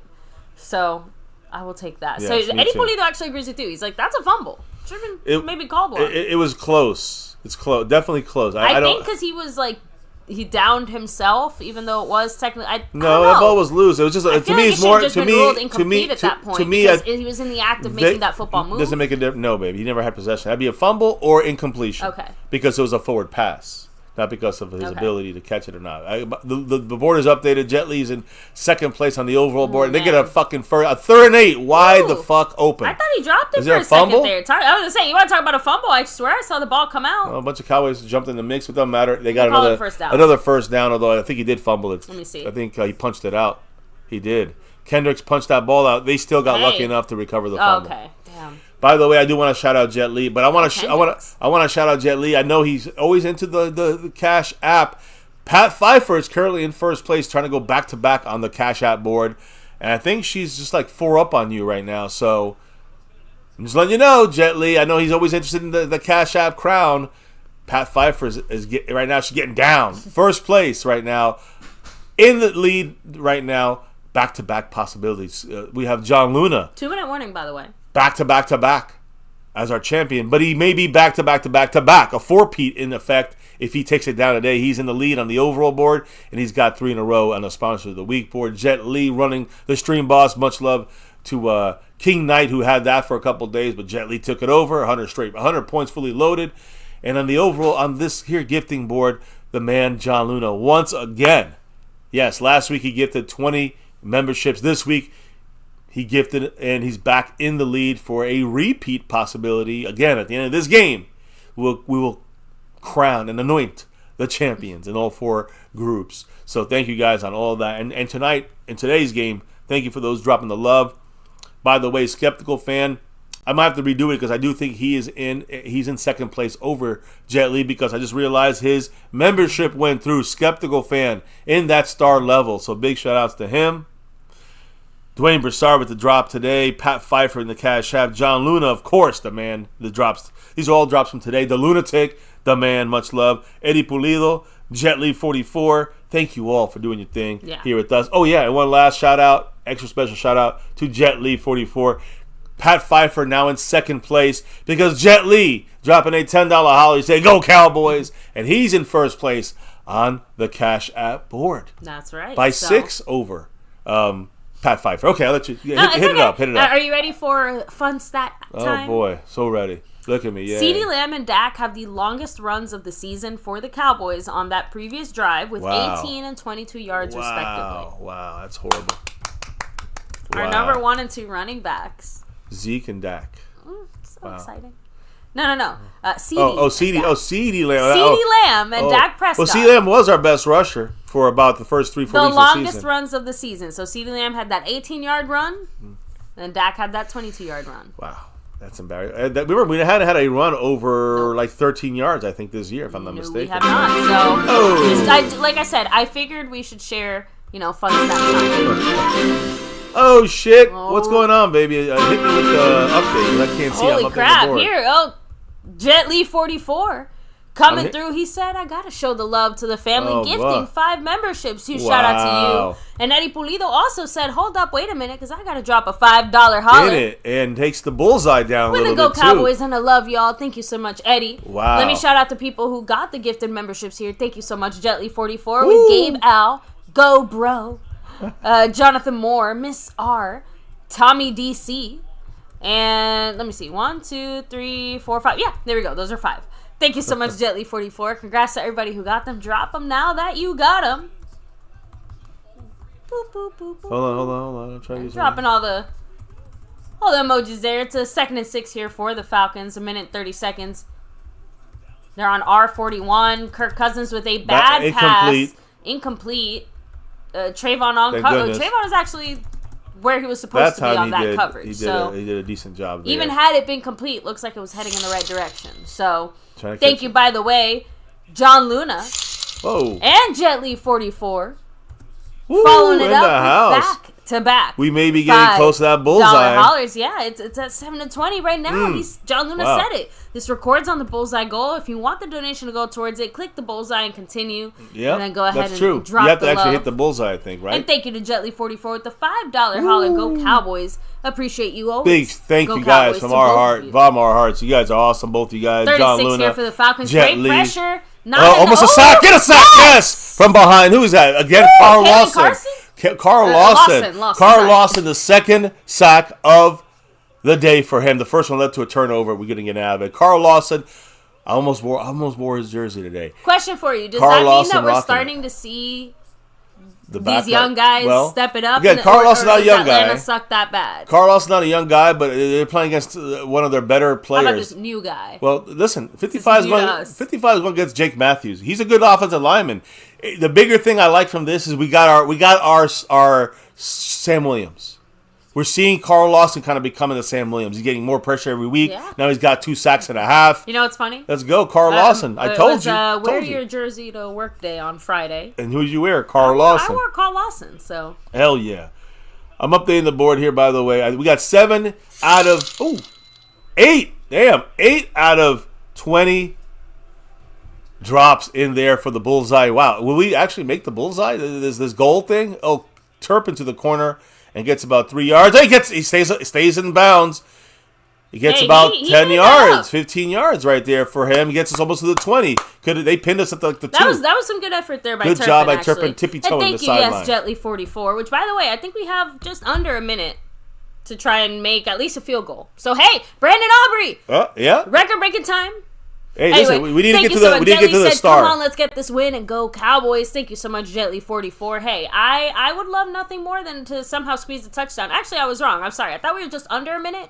It's 1 minute and 6 seconds. All right. Well, that's we're over a minute. 6 seconds is like a whole play. Listen, all I need to do if we don't get a touchdown this drive, then let's move it down closer to get to the 50-yard line and kick that field goal. Oh, I'm sorry. That's right. We did use our last timeout. I forgot about that. Last time I think it was when we got all confused and stuff. Injured? No, that was our second one. Huh. Did we miss it? I think we did. I don't think anybody got hurt. Or if someone got hurt during the play. Well, Dak with the little dump down play to Fergalicious. No, actually, sorry, that was Lipke. Lipke gets how many yards? I missed it. 6 to 7 yards. All right. About. Now Dak said, we're doing this. So we don't do this. Do that again. Say that again. What was it? Sorry. I'll show you in a minute. Dak goes back. Dak's looking, throwing, boom. CeeDee Lamb with the catch. Ooh, I love that. But you see, this is a timeout here for the Cowboys. He might be hurt. He looks a little banged up. Yep, his ribs. His left. Right. His right rib is right under his chest there. He's staying in the game. 31 seconds. They got to spike it. Yeah, I think it's just like we are wasting too much time here. I know he's hurt, but we got to snap the fucking ball. We don't even look ready there. And now we're going. What are we doing? That's the worst thing. That was the worst thing we could have done. What are we doing? We just wasted 20, 30 seconds. This is We're about to kick like a 70, 80 yard. That's what we're trying to do. Is at least we can get the record. There you go. That's what I want. Yeah. So let's get this record. A right rib injury. Hopefully it's not. Yeah. So Dak quickly just snaps. Guys, the ball. right now there's a 75-yard field goal. Or 8 seconds left. Yeah. CeeDee's getting talked to on the sideline. 72-yard field goal. Letting you guys know. Okay. So he looks okay. He looks winded, but he doesn't look like hurt. Does that make sense? Yeah. Like, he definitely took a shot to the chest there. I'm trying to see exactly what it was. He fell. Looks like he fell. Yeah, I think honestly, I think he just fell really hard on his side. We gotta take one more. I think we're gonna try something. The Falcons called a timeout here, actually. So that works. Brandon Aubrey's warming up. How many yards is this field goal? This one's 73. This is about 73 yards. I mean, you got to get out of bounds no matter what. This is weird, but I'm interested to see what's going to happen. 8 seconds, though. 8 seconds. Like, we're asking for trouble here. We just have to do some kind of quick little sideline dump down play. God, knowing us, we're just gonna run it up the middle or some shit. Yeah, I'm on the clock out. Oh God, please! No, I just want Aubrey to have a chance. He's practicing for a reason. I want Aubrey to have a chance. Get to the outside, right out of bounds. Here comes Aubrey. Okay, 4 seconds left. It's fine. 4th and whatever. The record is on the way, guys. Let's see if it happens. I'm ready for this thing. Might as well enjoy something. If he breaks the record, is he coming out there? He's not coming out. I don't know. It's 4 seconds. It's more about the return. If they return all the way and get a touchdown, it's like a free return. God, McCarthy, where are your balls? And they're up his fucking in his. Are they Hail Marying this thing, really? This is so much worse. This is the worst of all the decisions. Okay, whatever. Yeah, we can't even have fun watching the Cowboys. Not a single fucking time. Timeout for the Falcons. Maybe he changed his mind now. No, he didn't. McCarthy's a fucking pussy. McCarthy is the biggest fucking pussy on this team. Here it is. The passion coming out. Too busy slamming his tablet instead of actually trying to make anything happen. There's no lies told. I'm gonna leave Our it at that. team I know to stay away. Already sucks. Our offensive line already sucks. McCarthy, what the fuck are you doing? The most consistent scorer on your team is sitting there warming up, saying, "Put me in, coach." The most consistent scorer on their team is McCarthy when he scores big on McDonald's drive-through deals. Anyways, on the rewards, we're going for this on a 4th and 7. Not really sure why. Are we trying to get a first down and then kick the field goal? Trying to save that 1 second. They're playing man on us right now. Like, I can't even be happy about this. It's gonna be he drops it, and CeeLamb caught it and then dropped it. What we were gonna do, we were gonna pitch it back to Rico Dowdle and do some kind of trickery. It's halftime. It's embarrassing, and we're playing horrible. We're only down 4, and we're playing like shit, in my opinion. Wow. That was like almost more depressing than getting scored on. In that touchdown. They hyped you up for nothing. Not just that, but like, does anything truly exemplify the Cowboys, our fucking Cowboy team, as much as like that first, second, third, and fourth down play right there? Because again, we're all sitting there like, why the fuck would you call that weird ass little dump down to Ferguson? But, oh, wait, that's right. We basically had no choice, but we have no timeouts, and now we're scrambling, and we only have 8 seconds left. This play, which we know we practiced, by the way. I know that the last play, that play we practiced, it starts with CeeDee catching the ball. He came and do that. But you're right, though. That play to go to Ferguson was the dumbest thing we could have done. Oh, my God. I figured it out. Do you know why they didn't put Brandon Aubrey out there? Why? What happened this week? What did Brandon Aubrey do? Did he not sign new management? True. Did he not just say to the entire fucking world that Todd France is going to be the motherfucker who gets me a paycheck? Todd France is Dak Prescott's agent, and he's going to look for the number 1 paid kicker in the NFL. God, so Jerry Jones is probably like, don't let him kick the record. It's politics. It's Jerry Jones going on 105 through the Fan before the game starts saying, Zeke's a good guy. He's the hardest working guy. He never gets in trouble. And then why the fuck is he inactive for disciplinary reasons then, Jerry? Why is he missing team meetings? Why is he missing practices? Why is he showing up late? And then you're telling me that he's the most dedicated motherfucker on this team? We got If he's a dedicated guy, then we're fucked. And not just that, but you're basically, again, shoving a knife in McCarthy's back saying, fuck you, fat ass. McCarthy doesn't need any help there. He's doing it in the zone. By the way, Washington's up 21-7 over the Giants at halftime. So they're pulling away from the NFC East. Anyway. And the Giants are dropping farther down, and we're right there with the Giants. Let me try to roll it back. You're right, William Birdie. We're only down 4 at halftime. CD didn't look hurt there when he dropped that pass. Yeah, he wasn't. Yeah, there's a positive. I feel better now already. He dropped the pass and didn't get hurt. That's a positive for the Cowboys. That's where we're at right now. We're at 8 out of 20 on the bullseye mark. Big shout outs to everybody who dropped the love in there. Yeah, I normally would do this, you, baby, but I'm going to take my break first and just refill my water and, go ahead. And reevaluate my life choices because... Listen, this is not surprising to me. I'm sitting here getting upset and all those things. You get a little upset. I didn't think I had the capacity to still feel pain is my point. I didn't... every time the Cowboys do something new to, surprise me or disappoint me... I genuinely am surprised at myself because I'm sitting here telling myself all these rational things like, hey, I know the reality of who our team is. I know the reality of the product that we're putting out there on the field. And yet I am still sitting here all shocked Pikachu face when they do something like that. When they do what we know they're going to do. Thank you very much, the Lunatic with the $2 holler, right? House. He said it. Commode's Hail Mary it. We throw a 4-yarder. That's what we didn't even try to do a Hail Mary. That's how bad. Right now we're just hoping for Hail Mary. We hailed a cab. and then somebody jumped in front of us and took the cab. It's just that the Cowboys is just it's a mess no matter how you slice it. Even though yes, I know. Even though that we're hanging in the game. Oh, thank you so much, the Lunatic. Shout out to everybody here. You guys really do make this tolerable. You guys are what makes this worth watching. I'm really, truly. So without the rest of our Cowboy community here, I don't know where I would be. I would be McCarthy. You probably would. I would be McCarthy. You'd be throwing a tablet. You'd be the one telling me to calm down. I'd be the one throwing things because how much am I supposed to take? You're not supposed to. I mean, as a Cowboy fan, in my history of being a Cowboy fan, you're not supposed to take this much pain. And not to be that person, but I do think that part of the difference is that we're taking you older fans got to experience it. And I'm are so lucky fucking there. jealous. There are no words for it. We are lucky there. Like I haven't even gotten close to sniffing a fart of a victory. Of a conference like, conference appearance. Thank you so much, Jetly44. He came through with his $5 holler saying, $5 on it. What you got to do to reach the bullseye. So let's go Cowboys now. Oh shit, and yeah. forever. 9 out of 20. We've never done this before, I love that play Jet on Li. words there, Jet Li. Yeah. The bullseye, hopefully in a win, and the bullseye here to hit 20. Maybe that gets us the win. Do you think maybe the end zone isn't enough? Should we put a bullseye in the end zone so McCarthy knows? Like, maybe put a McGriddle there in the center, too. Like, he, like Jerry a little rat run into the cheese. Then Jerry and him will be on the same page, finally. Jerry and McCarthy. Thank you again, Jet Li. Anyway, I'll leave you to it for a second. Let me refill my water, because if not... let me hit this up here. And just halftime's just going to be 20 minutes of me yelling.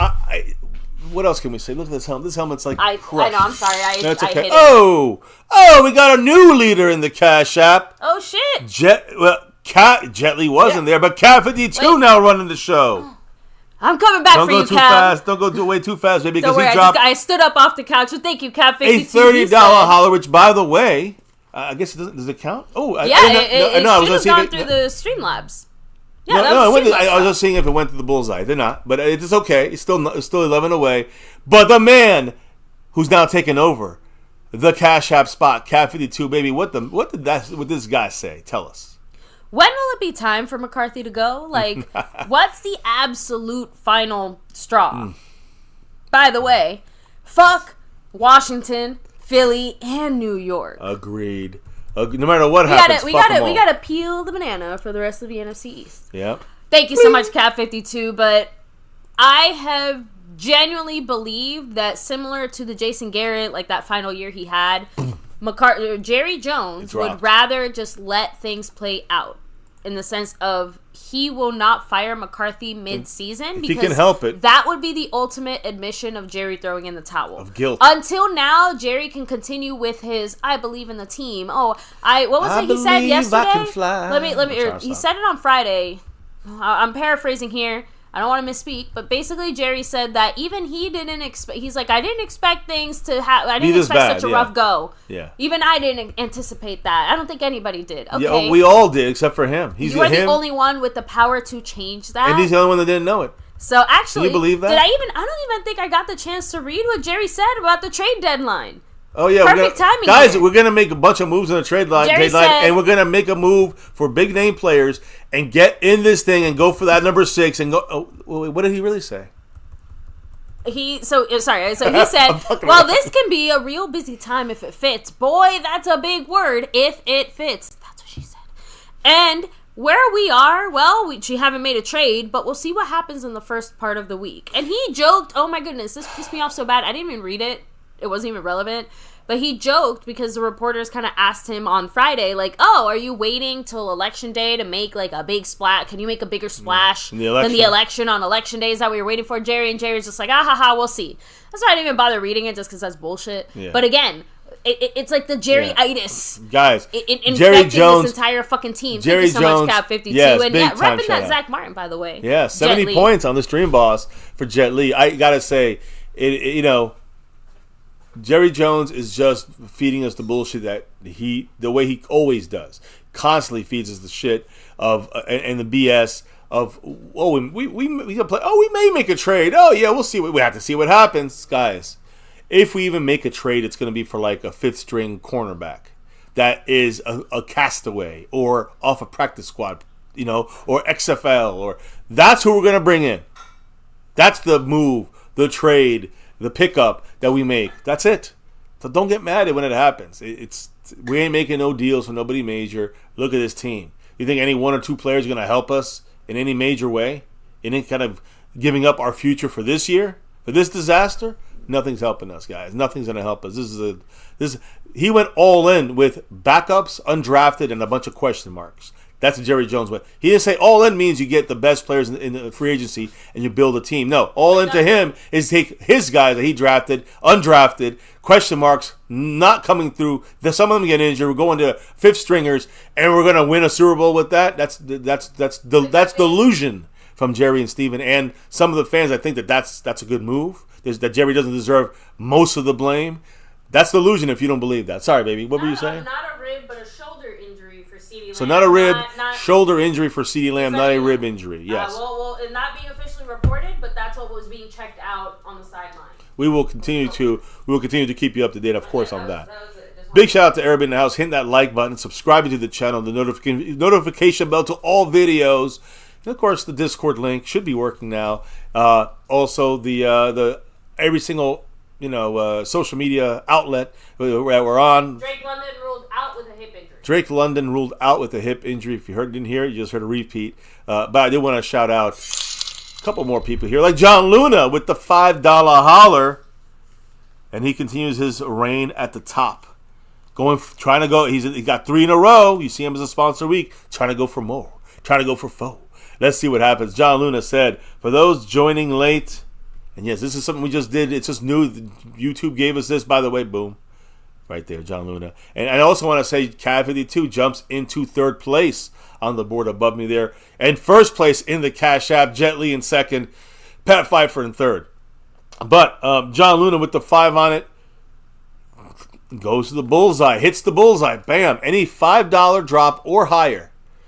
You hit the bullseye, and again, this is something brand new they just gave us, so we're trying it out, and we appreciate you guys. We had it for the last couple of days, didn't really get too far up on the bullseye, but we're getting close now. We're halfway there at halftime of the game. Shout out to John Luna and everybody else, Jet Li, the Lunatic, everybody else who dropped the love in there. He said, for those joining in late, if someone wants the donation to go towards the bullseye goal, you see it right there next to up there where it says all message, or where it says the messages and the people. It has a little bullseye. It says 10 out of 20 right now. Big shout out to John Luna. He said, you hit the bullseye, hit that little logo, click on the bullseye, hit continue, and you make the donation, whether it's 5 or more, and it counts towards the bullseye hit. So thank you for that. We did not know that until John Luna let us know. So big shout out to the man, John Luna. He's repping this board here with Jet Li, with Pat Pfeiffer, who's currently the Cash App Queen, with the gifting winner and leader. Winner is John Luna. The leader, I got to say right now, we got a tie. Look right above my head. John Luna 5, Jet Li 5. It's 5. We get 5 on 5 right now for the gifting membership lead. It's a tie right there. And Cat 52 dropping the $5 holler in the Cash App. You know what that does? You guys know, not the Cash App. He's in a super chat, which takes us to now 11 out of 20. Big shout outs to Cat 52. Thank you. And again, I think Jet Li is still a little in front of you. But it's John Luna, Jet Li, Cat 52, the crew's in the house. Thank you guys. So let me hit some of the comments in here. Cat 52 said this: good, bad, or ugly, go Cowboys! Oh shit! I don't know if you heard me. He said good, bad. We got 5 drops here from Jet Li taking that lead. Wow. Jet Li said, I want to take over. Maybe we need a cowboy representing the boards. I don't know. Remember, John Luna, who is still in the top spot, I'm going to do some calculations to see where he's at. Because John Luna is a Houston Texans fan. We get them in 2 weeks. And he's been representing the sponsor of the weeks and the gifting. Well, now, Jet Li. He's still in 2nd place on the overall board, but getting a lot closer to John Luna. I will have to double check that. But now Jet Li is technically 2nd place in the overall board, 2nd place on the Cash App board, but 1st place currently on the gifting board with 10 gifted memberships. Here, I'm not done with my break, but this is so fucking funny. Uh-oh. Look at practice squad safety Amani Johnson. For the Cowboys, right? Yes. Yeah. As McCarthy is slamming down. Wait, all right, hold on. I'll show it in a minute. And you'll have to give me a second. We're going to get clipped for this one, but all right, let's see what happens. It's worth it. All right, guys, here it is. Watch Amani Johnson in the background when McCarthy throws his clipboard. Right here. That's Amani. All right. Sorry, it's hard. I know. Literally just sipping his drink. He kind of looks over. He's like, not my fucking problem. McCarthy I'm sorry. I didn't understand. I'm literally trying to wash my hands and I'm catching up on stuff. I saw this. I know. I'm almost done with my snack. Yeah. Okay. I'll have to have something real quick.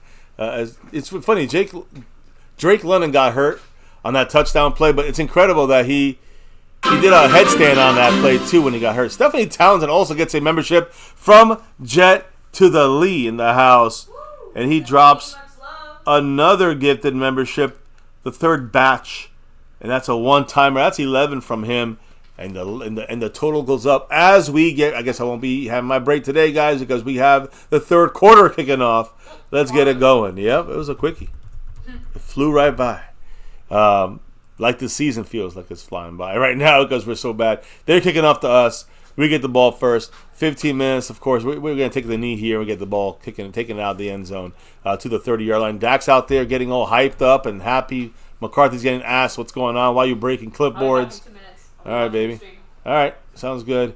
We'll have to be back in a couple more minutes. But I want to make sure I update the numbers here. Mr. Jet Li now. Not 10, but 11 gifted memberships. The man Micah, we're missing him in a big way. Let's see what happens, guys. And again, I hope I'm caught up with everybody. I'm sorry I have not been able to catch every little comment in here. But, we get the comments with the drops. Usually, we definitely read your comments there. Second half underway. We move to kick it off. Terrence Steele with the move, with the offsides. I'm sorry, let me not say offsides. The false start. So fucking Terrence Steele, 1st and 10. Dak's hyped up, coming out. The Terrence Steele moves. 1st and 15 for the Cowboys. Big shout outs to all you guys. Again, Cav52, the leader on that board right now on the Cash App Crownage. Shout outs to you guys, all you guys. 1st and 15 again. They're pressing on Tolbert. We run the ball to Dowdle, get the 5 yards back, and about another 5. So now it's 2nd and 5. Maybe even 2nd and 4. Rico Dowdle, nice play. It was a running back delay. So, and here we go. Again, doing what I said they should do. Cowboys are literally back on the line of scrimmage. Everyone's there, ready to go. We trips left. Probably going to be a run here on a 2nd and 5. They try to look like a throw. We're quick huddling, no huddling. And it is a quick throw this time. And they read it like a book. No blocking by Tolbert. Number 20, Alford, makes the tackle on CeeDee Lamb. We get no gain. 3rd and 5. Somehow we look just predictable even on passing plays. Dak is 13 for 17 for 102 yards and a touchdown. That's his numbers right now. He has 4 incompletions. Now we're looking. We have Lipke in here. No, he's our running back. He's there for pass protection. The Falcons, Dak's doing this. I don't know if that's some kind of audible, obviously, to tell somebody something. They got 4 guys plus. They got 5 guys coming in, maybe 6. They are. Lipke picks him up the blitz. Dak throws the ball short of the first down. Lipke, we're short on our own 38. We're 2 yards short of the first down. So now, are we going to punt the ball? We're going to go for it. Because to me, you just might as well go for it. What do you have to lose? But Dak's cursing because we're punting. Because he wants to go for it. It's just horrible, guys. Again, I know the other guys just love Lipke, but when you use Lipke as your primary target on a 3rd and 5, and you go to Lipke to try to get that first down, he's not going to get you any yards after the catch. Just trash. I wouldn't be surprised if the Cowboys fake this here just to get some kind of emotion in this fucking team. We just gave them the momentum back. We're punting 3 and out because of It's a fake. It's a fake, and it looks like C.J. Goodwin was taken down. There's no flag, so it's incomplete. A fake. I said I wouldn't be surprised if we fake it. We faked it, and Anger throws an incompletion, and it looked like a penalty, but who knows?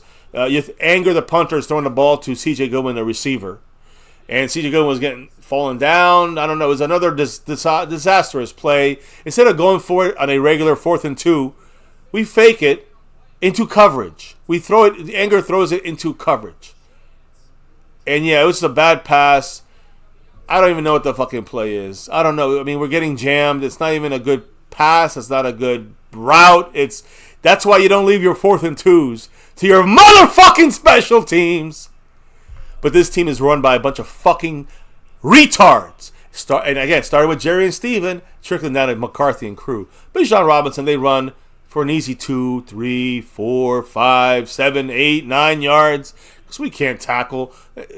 The score is going to be 21-10 in a couple minutes, guys. I'm just telling you them facts. I'm not trying to hype it up. It's just this is what a bad team. This is what you guys complain about what bad teams look like. You complain about our Cowboys being 12-5 and Dak and who? Tyler Guyton. That's why he wasn't out there. Okay, Tyler Guyton. Are you almost done, baby? Tyler Guyton is, I didn't know he was out or not. It's irrelevant. I mean, we suck anyways. Tyler Guyton was not out there in the field, but because he's questionable to return. It doesn't really matter much. There's another run by Bijan Robinson. Gets the first down. Runs over our defense. We were just getting run over. Our best guys out in the field get bowled over. Eric Kendricks and then Trayvon Diggs getting run over. We gave the Falcons the ball on the 38-yard line after a dumb fucking penalty, after a dumb play call by McCarthy, allowing that play call to happen. Exactly. The lunatic, 1,000%. Goodwin does not play cornerback and definitely not a receiver.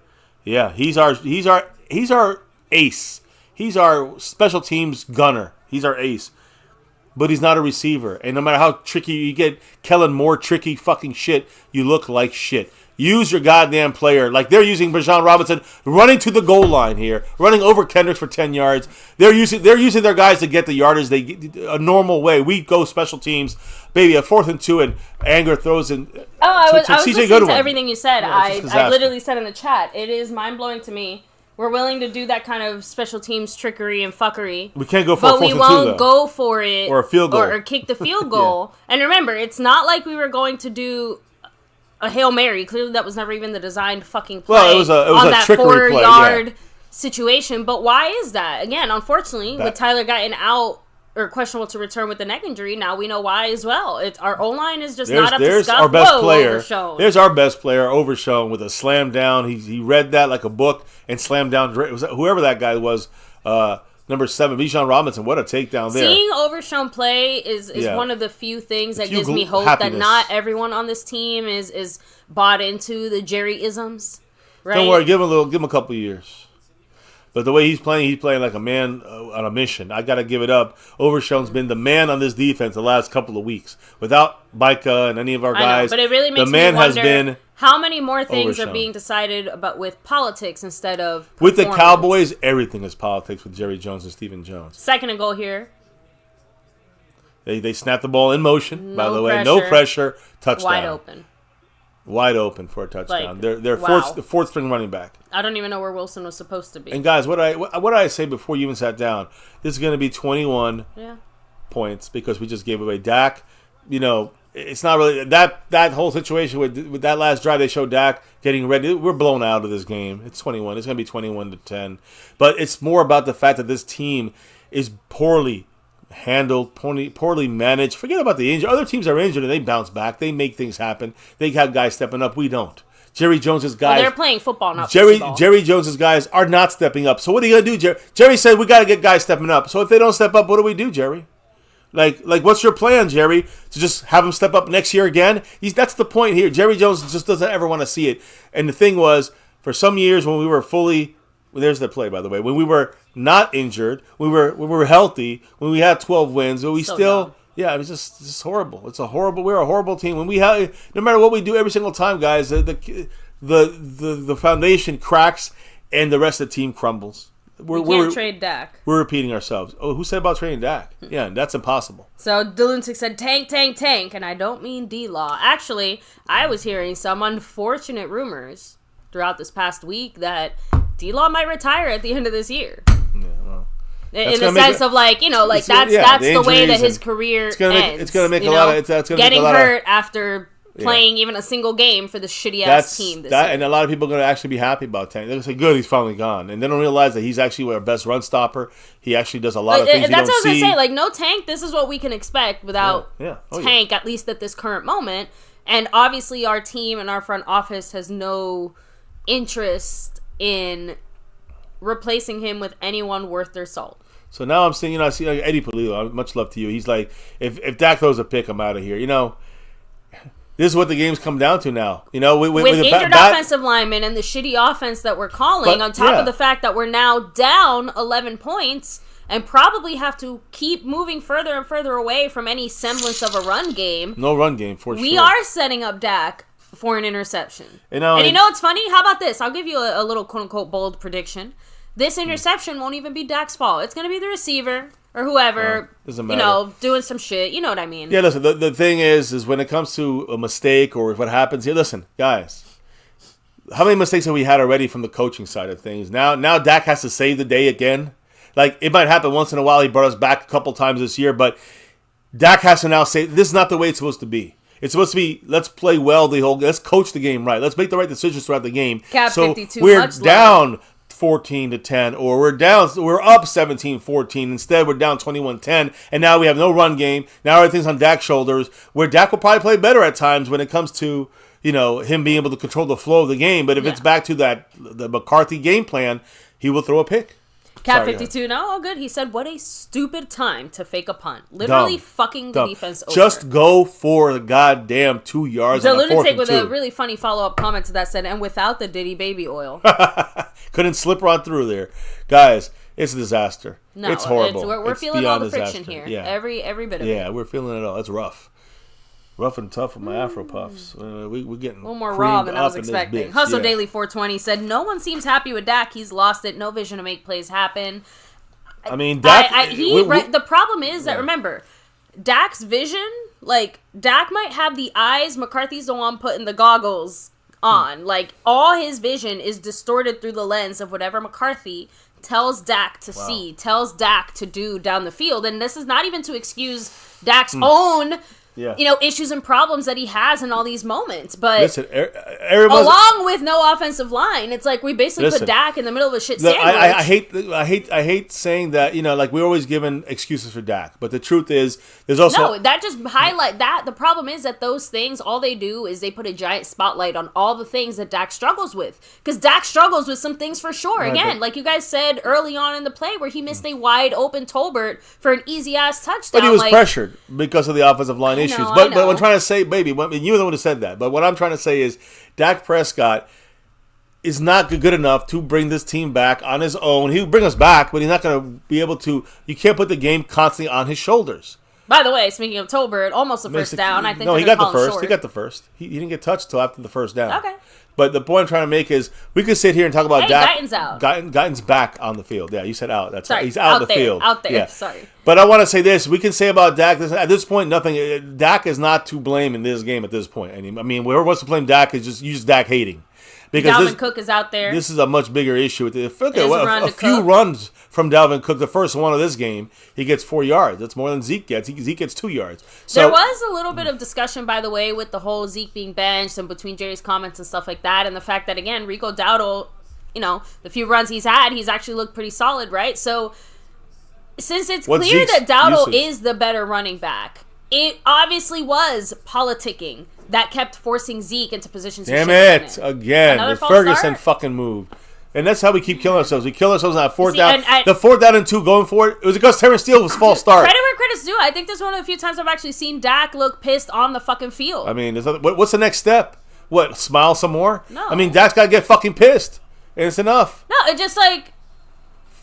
Yeah, I mean, they're not focused. Dak has to be a fucking leader and focus. But that's what I'm trying to say is that, again, we keep putting all of it on Dak. Like, what the fuck else is Dak supposed to do? Like, beat the shit out of Ferguson? You can't do anything about a false start, but he just get mad. I don't know. I don't care. Just get mad.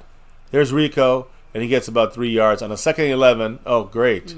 2nd and 11. Tolbert getting handsy with the... 2nd and 11, now it's what? Maybe 3rd and 7? I couldn't tell which corner it was. If we're lucky, 3rd and 7. No, how about 3rd and 6, since I'm being positive? No, hell no. It's 3rd and 8, probably. I'm fucking with you, baby. Baby, nothing positive 3rd in and this. 7. Nothing positive in this. Hey, maybe I'm going to just reverse psychology this until something works, because... 3rd and 7, and it's not good. It's a weird lineup, I'm not going to lie. CeeDee Lamb in motion from left to right, lines up as a receiver. He sets himself, so it's not a shot. It's not snapping the ball in motion. They're blitzing. Cook is there to pick up a block. CeeDee does technically get the first. To me, he got the first, but if not, it's 4th and inches. Will he fake punt, or we kick a 68-yard field goal? That'd be stupid. I mean, who cares at this point? I kick the 68-yarder and let's win. Now, obviously, you go. Let's get the record. CeeDee Lamb gets stopped right at the freaking line. It looks like it should be a first. But it's so hard to tell. I think we need to see the camera from the other side. But the replay will not overturn it, is my point. So it's 4th and inches. Watch McCarthy challenge it. A flag by the Cowboys. What did we do? 12 guys in the field. What? This is management, guys. This is the game McCarthy gets fired. See, this is the game that he gets fired. This is a colossal butt fucking by McCarthy. McCarthy is the main catalyst here to the issues. McCarthy doesn't even have the players. He's lost the team. I don't care. I don't care if it's McCarthy's fault, or I don't care. I don't care if it's CD's fault because he came in late, or Rico Dowdle, or Dalvin Cook, or Dak. I don't care whose fucking fault it is. The team has been lost by McCarthy. They don't care. Everyone's not listening. This is a done deal. McCarthy needs to get fired now and put me in as coach. I don't give a cocksuck fuck. But this is the dumbest shit I've ever seen. This is bad management. There's Dalvin Cook. It's Dalvin Cook running off the field late, but it doesn't matter. Now we're punting. No fake this time. Almost a block, by the way, because it's just a short kick to the. He lets it bounce. Cowboys will let it get to the 1. There he goes. Good job. There's CJ. That's why we got CJ Goodwin. He's not there to catch fucking 4th and 2 fake punts. He's there to knock the ball down the 1-yard line. That's their job. That's Anger's job, not to throw the fucking ball. That's not their fault, though. That is the fault of, well, Fossil has a play ready, but it's McCarthy's motherfucking call. Who says to fake that? Is that Fossil or is that McCarthy? It's McCarthy. So McCarthy, this is the game he needs to get fired. And you said he won't get fired at the end of the year, but I said, if he gets to a game like this, or we start losing to a point where it's over, McCarthy will be gone. He will be gone. Yeah. To avoid embarrassment by Jerry Jones, to say, look how bad we look, to get out of that, he will fire McCarthy, take the pain and the view off of him and move the camera over to McCarthy and say, that's the reason why we lost. He'll be the scapegoat, and he'll be fired this year, maybe after this game. Probably not.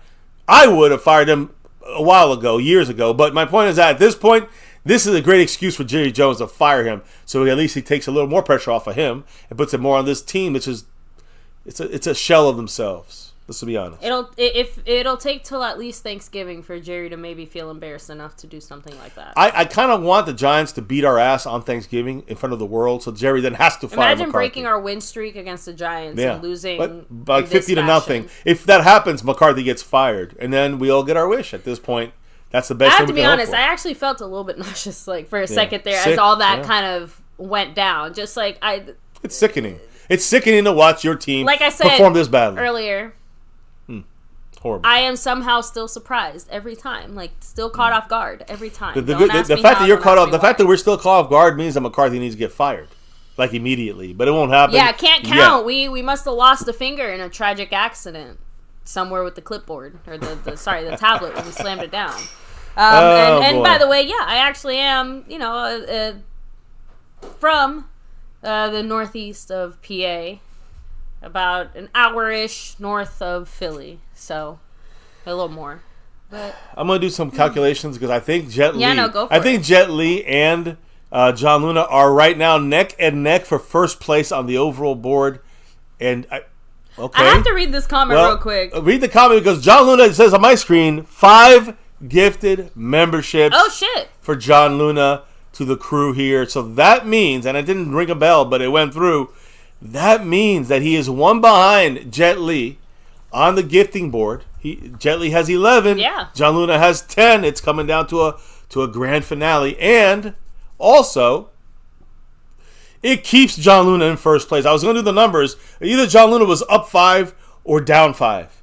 Now he's either up 45 or up 55. Much love to John Luna. I'm sorry, 45. He's either up 25. He's either up 15 or he's up 35. So big shout outs to John Luna, currently in first place on the overall board and first place on the gifting. Second place on the gifting board, back by 1 on Jet Li. And remember, we've seen 1 dropped gifted membership. We've seen everything here, right? 3, 5, whatever the numbers are. We've never seen 10 gifted memberships. I think, have we? I don't think 10. It's been a while. No, we've seen 10. We've never seen 20 gifted memberships. That's the one record we've never seen on this channel. What a hit there. With this helmet off for Donovan Wilson. Still, we got to get the stop right now, or else we're in trouble. We don't get the stop right now. We get the ball back in midfield if we get the stop. Came and went. But we get the ball back midfield if we get the stop here. By the way, shout out there, Jet Li 44 just gifted 5. Wow, memberships. Another 5. Another 5. The names aren't showing up in the chat though. They're not. No. Of who's getting them. Wow, I hope you guys hit the gift so people know how to do the gift. Let me see. Just in case. It's gifts, right? Yes.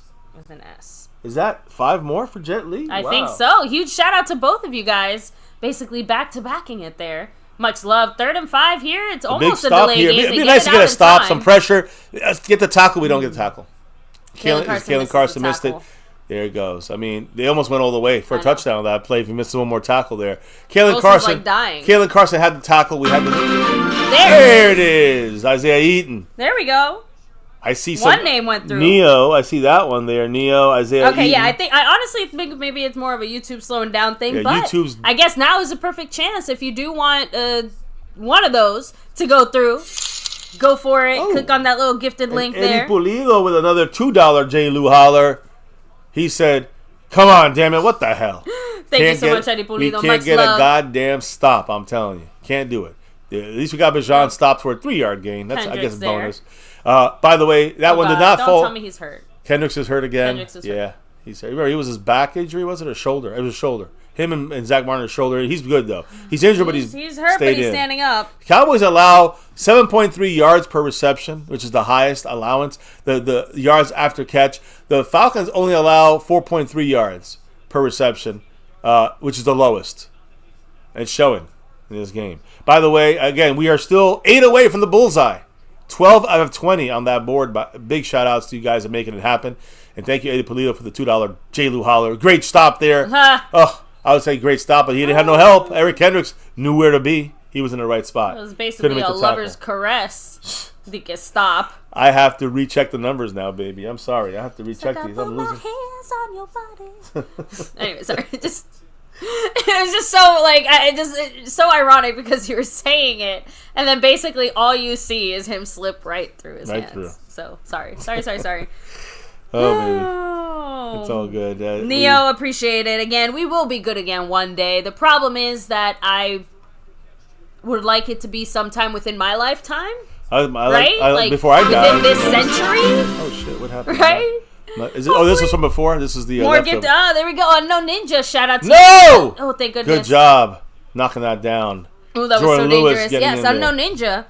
With one of the gifted memberships. We had Isaiah Eaton and Neo. Yeah. As well. Shout out to you guys. I'm just going to keep dropping the gifts link in the chat. So you guys know how to turn that on. So it goes through. Them. Yeah. And by the way, not Kensington, by the way. Ronan, I did see your comment there. Not Kensington. From the Valley.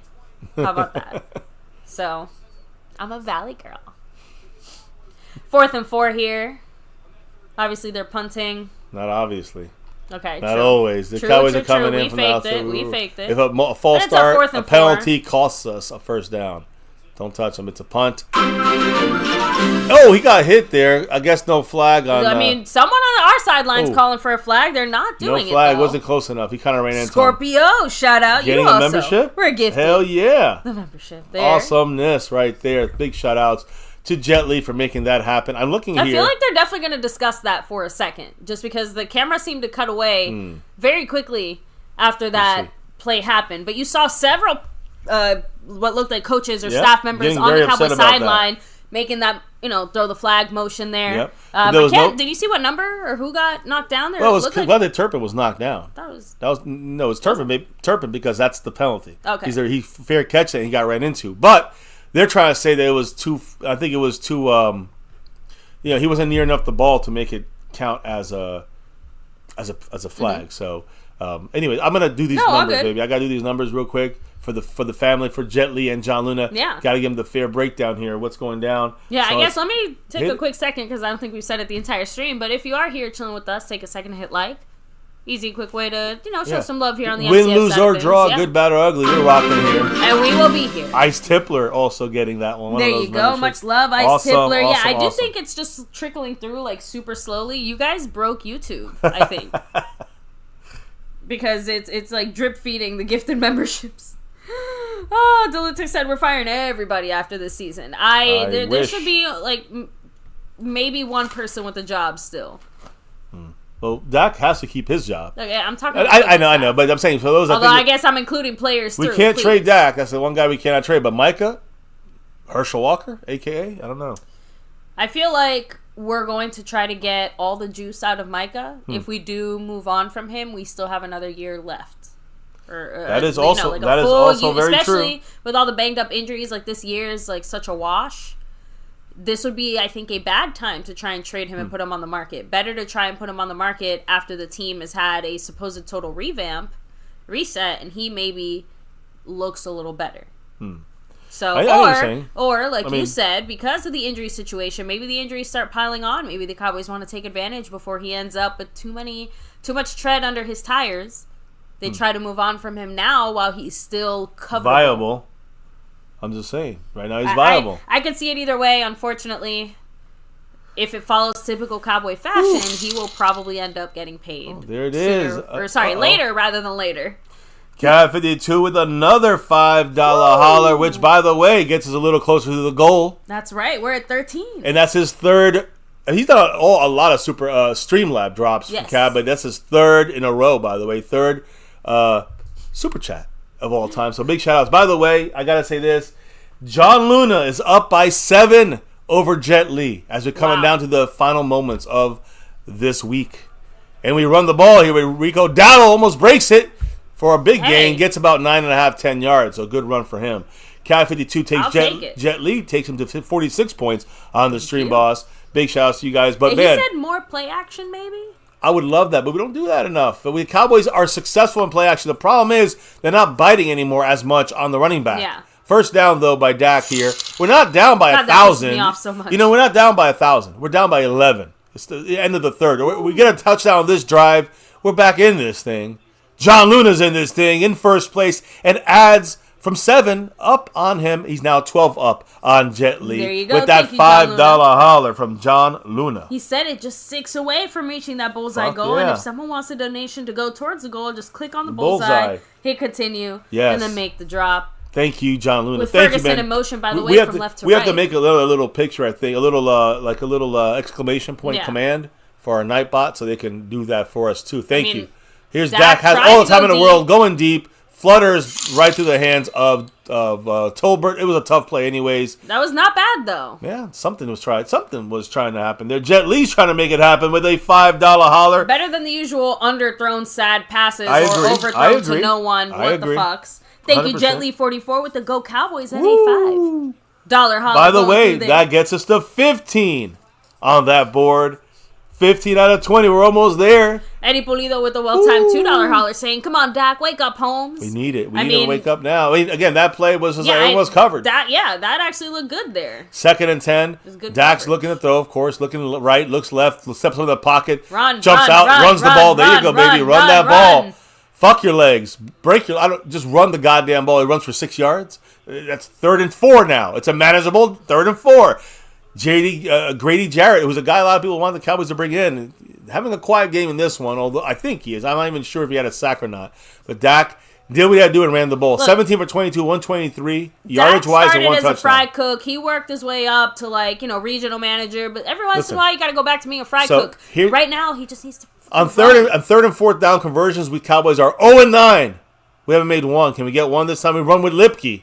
And we get it with Lipke. No, we don't. We do.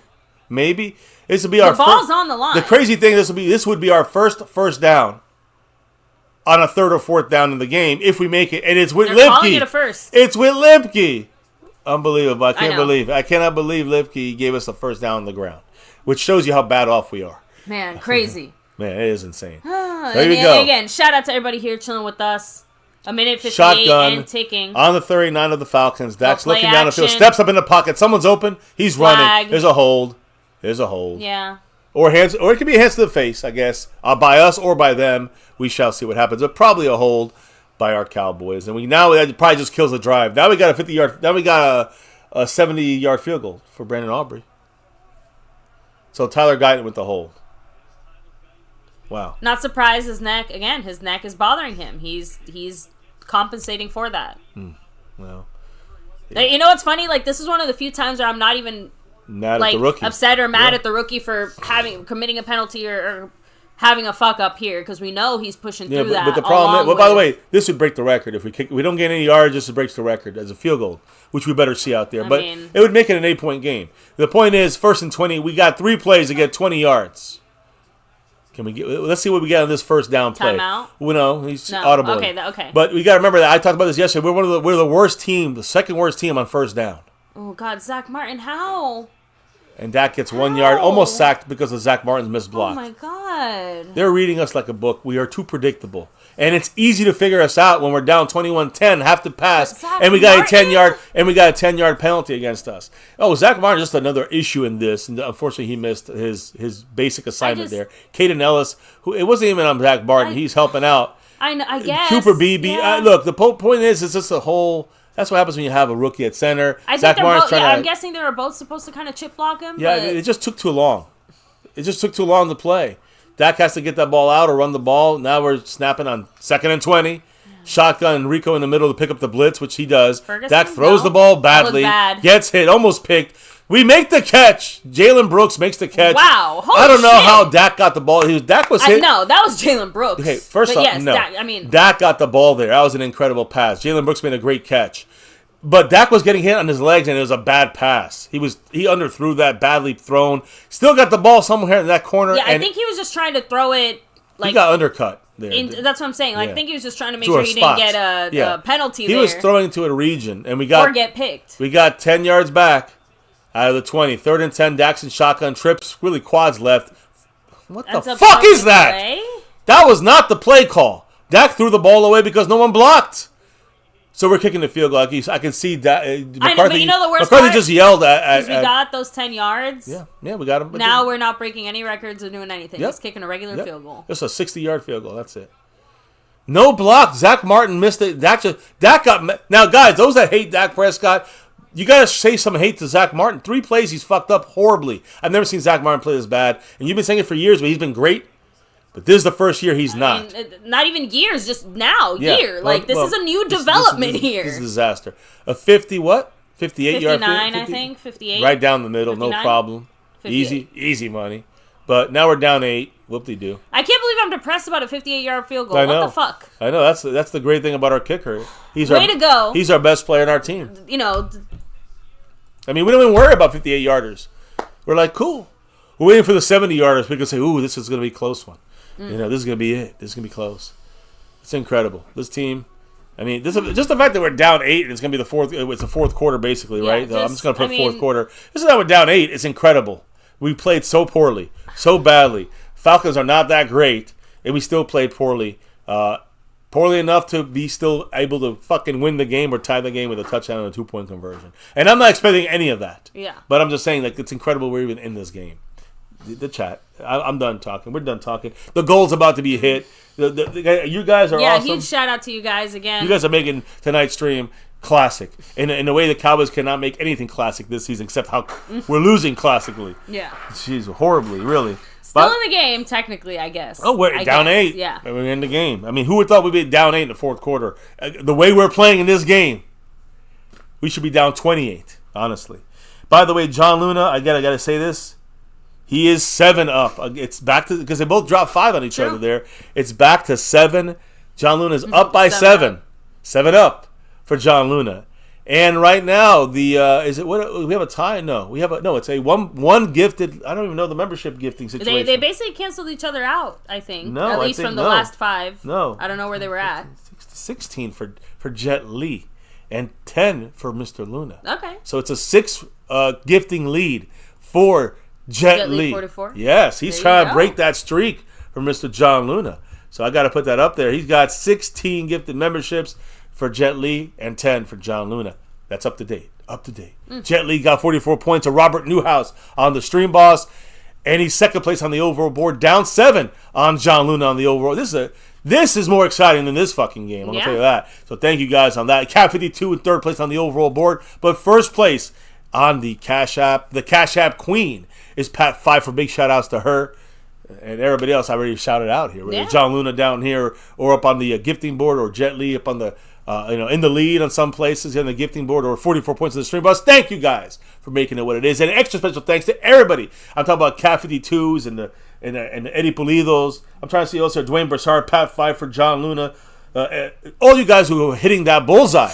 Oh, shit. Yeah. Speaking of the bullseye, we're 16 out of 20. We're 4 away. We're Dak Prescott. We're 4 drops away of 5 or higher. Huge shout out to you, get Cap the bullseye. 52. Much love. Big He shout said, out. Thank you, Jen Aubrey, for convincing Brandon to try out for the NFL. Hey, his wife. Remember, this is a story I talked to you about this, that we kind of were going to go. We didn't have time. But man, there's so many different things that Aubrey's his road to try out for the Cowboys is so improbable. Yeah, it took a lot of twists and turns to finally thank get you to his wife, his lovely, beautiful wife. That they just had a kid, little girl, I think, or going to have a little girl. Thank you for having him try. Thank you for giving us the best player on our team, Brandon Aubrey, as he kicks off here. 15 minutes to go in the game. Down 8. Let's see what happens. I mean, what else? What else can we? Like I said, sometimes all you need is a supportive wife to nag you into doing something. Proof of it. Proof. You just caught what I said. Oh, yeah. Nag. I heard. No comment. It's 21-7 for Washington, by the way. Not that we're ever going to catch Washington at this point. The way we're playing, we ain't catching anybody. A nice little hook. There we go. Oh, officially the start of the fourth quarter, by the way. They changed it. They had it wrong. They get past to the 35. We try to lock them into the corner there. We kind of hook it. I think somebody's hurt. Kind of hooked it to the corner on the right side, and then when it got he got it on the 5-yard line, got it out, but we could not close down like our left side, his right side. He pumped it out to the right side and got to the 35. So already, we need a stop. We need special teams to get a good stop and get them back to the to the 25 or the 20. No, you get to the 35, and if they end up, if they end up getting a couple first downs, if they get a couple big plays, they got a field goal. It's back to a 11-point game. So we got to get a stop. We have to, get a turnover. We got to get something here. Let's see if we do anything. There was a Cowboy player hurt, by the way. That's why. And I'm going to take a quick little break. Yeah, go for it, baby. I know. I'm sorry. So I'm going to be right back, baby. And part of it was I ended up spending, half of the halftime. I know. Yelling. Coming back and forth. Yeah. Checking on things. So here. You keep them up. I know. I'm just trying to make sure if you hit the table that it doesn't go too crazy. Back. There we go. Move Perfect. back this way if you like. Oh. There you go. Oh, go ahead. All right. No, it's fine. Here, I'll move. So let me go ahead, hit up the chat here. Oh, wow. The Ravens are up by that much? Timothy McMillan said the Ravens are going for 50 today. So thank you, Pat Pfeiffer. Much love. Yeah. Let me see. Who got hurt? They still haven't announced it, and I was trying to kind of check it on my side here, but they haven't reported who is the player down. Oh, fuck me, guys. So, unfortunately, Mr. MCF stepped away. Really bad timing. Dak Prescott entered the medical tent after that last drive. He's not the one who got hurt out there on the field, but he is getting checked out, so...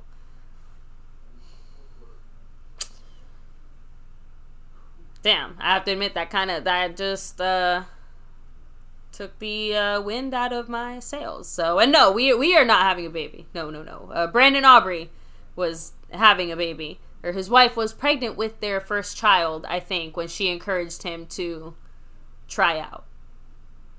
So, time for the Red Rocket. Rush couldn't do it. You know what, Skeptical, you're right. Rush can't do any worse. But it's not even a Dak issue at that point, though. Like, that's just a O-line execution issue. So, Bama fans said let Dak ride the bench. Again, Dak being on the bench is not going to fix anything, unfortunately. Thank you, Jetly44. Much love with a $1.56 holler through the super chat always. Go Cowboys. I believe that gets you, one step closer to that goal. I think John Luna is still 6 up on you. So thank you again. Appreciate you. Much love. Let me see. Yeah, I hope it's not a concussion protocol. Give me a second. Okay, so that was Juanye Thomas, unfortunately, who's being helped off the field. Dak is in the injury tent as well, and Cooper Rush is taking snaps on the sideline currently. They're checking out Dak's... they're checking out his hand, guys. His right hand, his pinky. Oh, shit. He's got a big cut here. Okay, so like right here in this area, he's got like a big, giant, dripping, oozing wound. And it is his throwing hand, too. So, yeah, sorry, baby. Dak is checked out in the medical tent right now. He's got a giant gaping wound in his right hand, like First here. down, Falcons. Like, you got a big chunk of flesh torn off. And Juanye Thomas was the injured player on special teams who was just had to be helped off the field and into the blue tent as well. Cooper Rush is warming up on the sideline now. Sorry. Yeah. I guess I can take a break, but you can't.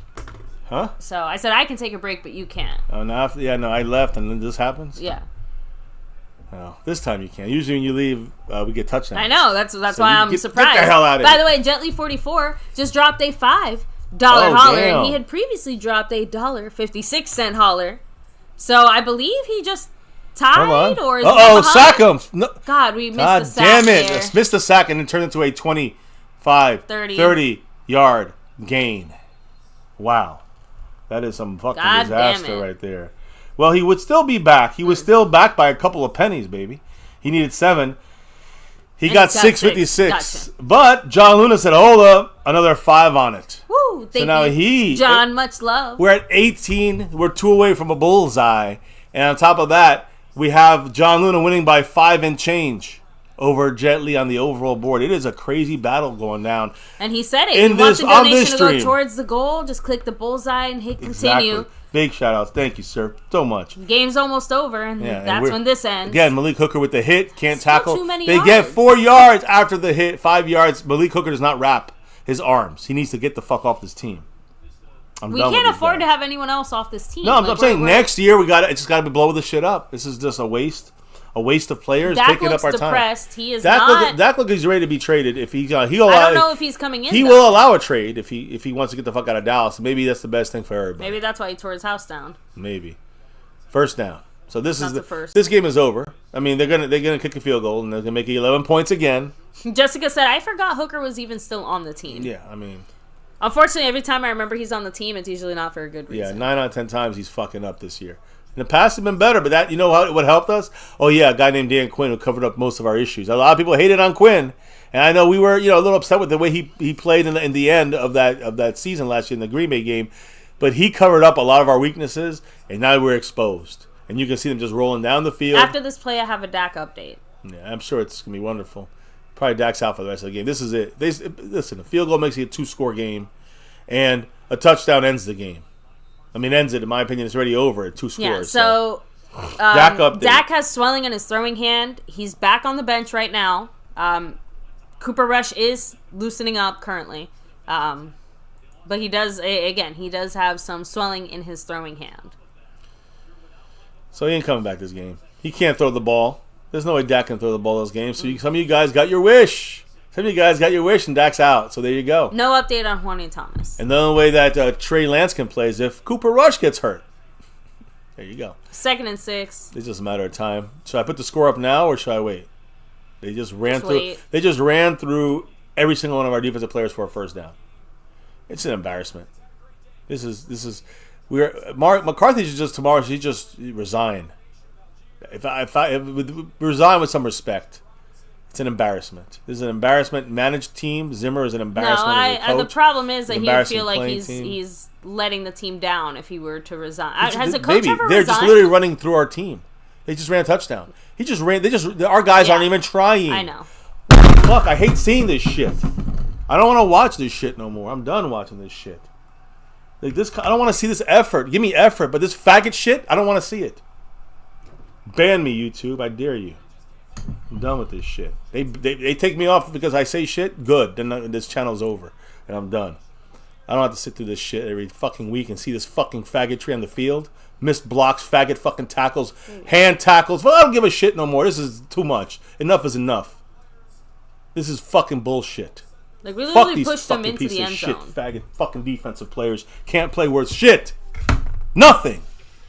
And I'm pissed because I just don't like to see the lack of effort. The game is low. It's over. It's a blowout and it should have been bigger. But this is fucking disgusting. This is the fact pussy ball. The fact that it hasn't been a blowout. Hey, look, we blocked. Hey. We almost blocked their kick. Now watch them get a 2-point conversion. Hey, we get. Okay, they missed their 2-point conversion. They missed their field goal because you couldn't get the snap down. Piece of shit. 14 points. Yeah, they're still up by 14. 14. 2 touchdowns with no Dak. Yeah. Hey.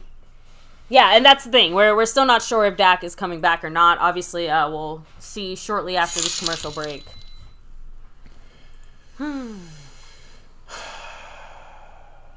Thank you, John Luna. Much love. I'm sorry. I'm trying to get my composure here because at this point I don't really give a fuck anymore. Thank you, John Luna. Much love. He said, all MCF needs is one more bullseye to reach that goal. I do appreciate you, brother. Thank you. I'm trying to keep myself smiling here. But again, I'm just tired of watching these games continue. I mean, it is. Like, I want to see some effort at least. Give me effort. Effort! No effort. The bad, the worse, and the absurd. No effort, no heart. It's not even good here no more. It's not the good, the bad, and the ugly. It's the bad, the worse, and the absurd. But always, now and forever, the lunatic, you got it. Dallas Cowboys for life. It's the star over everything. Even if the players embarrass us, the coaches embarrass us, and the front office is this disgusting. Yeah. I'm so sick of it. I apologize for my outburst, but it has to come out. It has to come out. Yeah, guys, Dak's not scared. He's hurt. We're still not sure. Jesus Christ. Cooper Rush is still warming up on the sideline. Just making that 100% clear. Did we just hit As it? of a minute ago. Oh, I just saw a bunch of stuff fly on the screen. Hey, there we go. He hit it. Hey, Jet Li with that Thank you, Jet Li 5 to finish 44. it off. Much love. Damn, I just saw it come up. It says goal achieved. And again, I guess it only shows up on your side. Oh, the goal achieved. Yeah, we can't. Stuff? Yeah. Oh, well, it says see goal, and yes, it's shouting out everybody in the house. There we go. That dropped the love today. Skeptical fan in the membership. Woo. Dwayne Broussard, Pat Pfeiffer, John Luna, Eddie Pulido, The Lunatic, Jet Li 44, and Cat 52. My goodness, thank you guys for doing the thing. Thank you, every single one of you. Man, shout out to you. Yeah, I expected a little more like fanfare or something, right? but well, I don't expect anything with the way the Cowboys are playing. I know. And Eddie Pulido, by the way, said with the $2 holler, "Sorry, fam, I'm a Texans fan, but I feel y'all." Yeah, we'll see you in 2 weeks. You guys probably run us out of our own stadium. Goodness. Yeah, we get to lose to the Texans. By the way, last time we played the Texans, didn't we get our embarrassed thing as well? Yeah, we got. And last time we played the Falcons, getting your ass kicked by your little brother. Was the last time we played the Falcons? Was that the watermelon kick against Dan Quinn? Think we saw the onside game. Weren't we live? Oh, that's right. We were there. That was in Dallas. We blew him. That was our best home game. Here's Dak's injury. They're showing it now. He hurt his hand. What happened?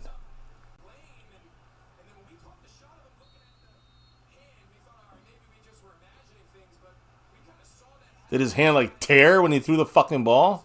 He's screaming there. That's not good. That sounds like he tore a ligament in his hand. What's going on? Yeah, that doesn't look. That's like he's out for the year. Oh, thank you very much, Cab 52. Much through love. the Streamlabs with a $5 holla as he continues to take the lead and Cooper Rush in the game. Out there. Yeah, he's not returning. He's out for the rest of the game. God damn. It looked like bone came out of his fucking. I'm telling you, he popped the vein or something. I've never seen an injury. Of course, this happens to us. $60 million, and now he has a busted hand from throwing the ball. From a non-contact. He broke his hand throwing the ball. I'm just saying, he hurt it. He has blood pouring out of his hand. Casper the Friendly Ghost is on the Falcons. Cat 52 said, "I have a 16-hour shift tonight. I'm going back to bed. Good night, everyone. Win, lose, or draw. Go Cowboys." Love you, brother. Thank you, Cab 52. Take it easy. We appreciate you, Cab. Hope you're well rested because this game certainly is not worth losing. Not worth it. We lost sleep over this game. Not that we were worried about. We lost sleep because we had little sleep. These early games, we had to start everything in our lives extra early before that to get to this point. We could get the time so we could get on here for 3 hours. Pam Oliver's reporting it's a hamstring. And yet his hand was bleeding. So it's a hamstring. He came up lame on that hamstring. There's Rico Dowdle with a 10-yard gain. So he hurt his hand. So then, I don't know what's going on. So you're telling me he got hurt his hamstring on what? Like one of those running plays then? On the pass? It's got to be one of the run plays. I don't know. But how did he hurt his hand throwing the ball? Trey Lance is there in case Cooper Rush gets hurt. Trey Lance gets to go in at this point. Why not? Cooper Rush pull up with something here. Because Cooper Rush's his ceiling is, we've seen it already. He's not good. Dak's worst day is Cooper Rush's second best day. Okay. So Trey Lance, at least With a hamstring?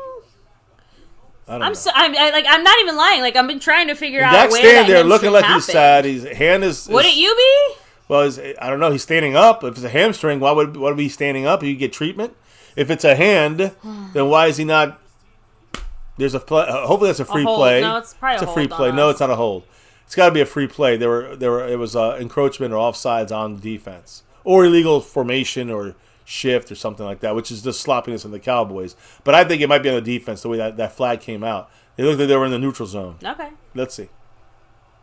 Okay, so yeah, maybe so, because they're arguing with the Falcons head coach now. Dak, by the way, finishes the game 18 for 24, 133 yards, and a touchdown.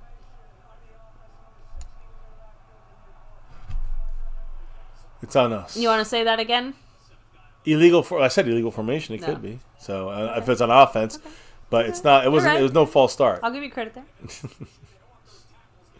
I just don't know what the flag came out. It's either offensive, illegal formation or defensive. I'm hoping for something, but it's not. Nothing's going our way. What should I hope for? Anything? You know what I'm hoping for? 10-yard gain and a field goal. Jelly44 thinks that maybe Dak pulled his hamstring while he was throwing the ball. Like that's what happened. Like yeah, he kind of had that face, but then he has a bloody hand. Like I don't understand where these things come together.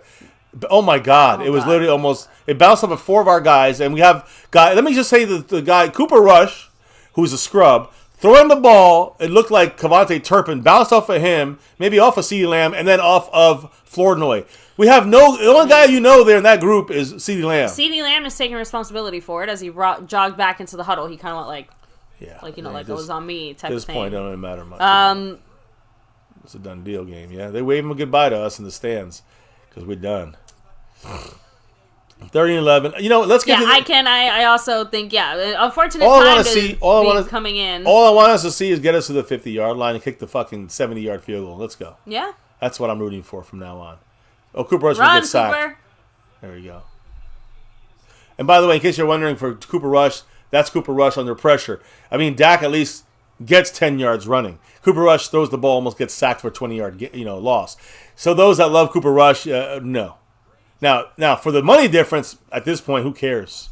I'd rather not pay $60 million for somebody who can't do it. The problem is that Dak had 2 big runs. Or he had 2 run plays today. Yeah, and he got hurt. Now he has a hamstring injury. So that means that we're never going to see Dak Prescott run ever again.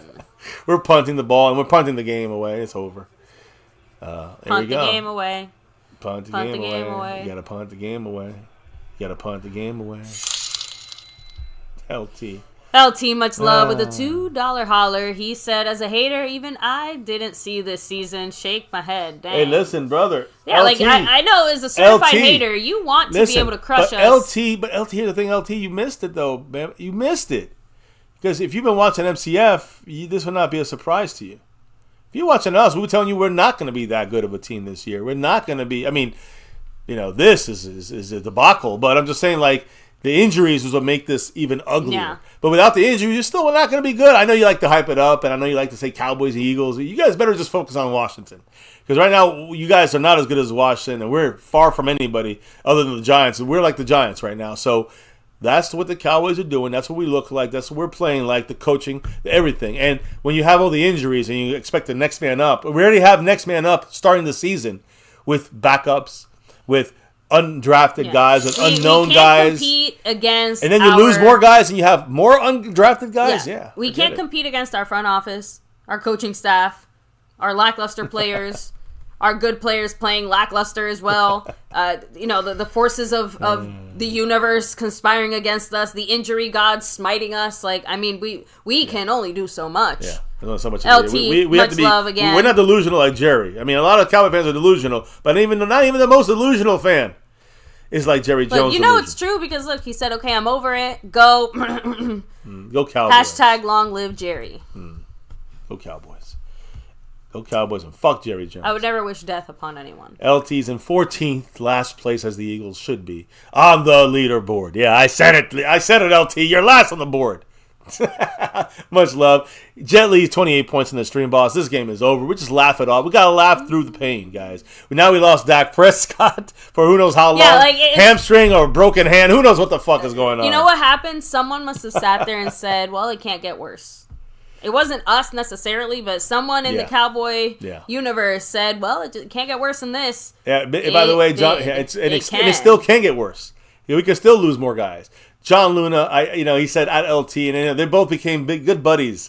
After the last stream, I saw it. I rewatched it. I saw the chat, and they're like, "Yeah, we both hate Dallas. Like they thought LT thought that he was a fan. LT's an old school OG here, true Philly fan. Fuck Philly, but he's a true MCFer. Even if you don't want to admit it, he's a true MCF family member here, and he always will be. We love LT, and we love the true fans like John Luna. Rivalry. Exactly, but John Luna also, a new rivalry here. But he's a fan of the channel. He's a friend of the channel. Even though he's not a fan of the Cowboys. Even though this year the Cowboys are doing more bending over than listen, we're the laughing stock, and it gives every hater out there more opportunity to laugh. But I appreciate that they understand our passion and our love for our team. Overshown again. Overshown, the only good player on our team on defense. Another tackle fight. He's dancing around doing great stuff. Look, he might as well celebrate. You know why? Because he knows he's about to leave this year and get paid. Well, after next year. True. You're right. I forgot after next year. But for the Cowboys, if he even lasts that long, though, for the like Cowboys, the Cowboys get rid of everybody at this point, you might as well celebrate. You're not gonna get rid of him. That's one of Jerry's guys. But you might as well celebrate. Right now, I would not be celebrating a fucking 3-yard tackle for loss down by 14 with like 8 minutes to go. But at this point, celebrate it, brother. Celebrate it. Have fun because we're looking like shit. The whole defense got faked out there, by the way. Overshown made the play from the other side of the field. I actually think that Overshown is just trying to keep the energy on the defense, and the morale high. Remember, he's the defensive captain today. I think he takes his role in what he's been doing. He's taking shit seriously. He is what I would have been if I was able to have his skill, because his dream was to play for the Cowboys. Hey. And he's showing his love for the Cowboys. He's showing passion. Saying, be careful We're what you wish for some passion though. Out there. We're seeing passion, though. We're seeing passion. Oh, God. What happened? And now the passion's gone because the passion from Overshown is gone. Now he's out. He's hurt. I'm trying not to cry at this point. He's got to miss. The good news, he's walking. He just got banged up. He's walking up the field, but yeah, right. At this point, he's just better off that's a torn everybody. ACL gone for the rest of. I'm just saying, like that. Oh baby. Jetly 44 with the $5 holler. Parsons and Bland is a miss on defense because it goes as they go. We're lost. They're lost without them two out there. So go Cowboys. Damn.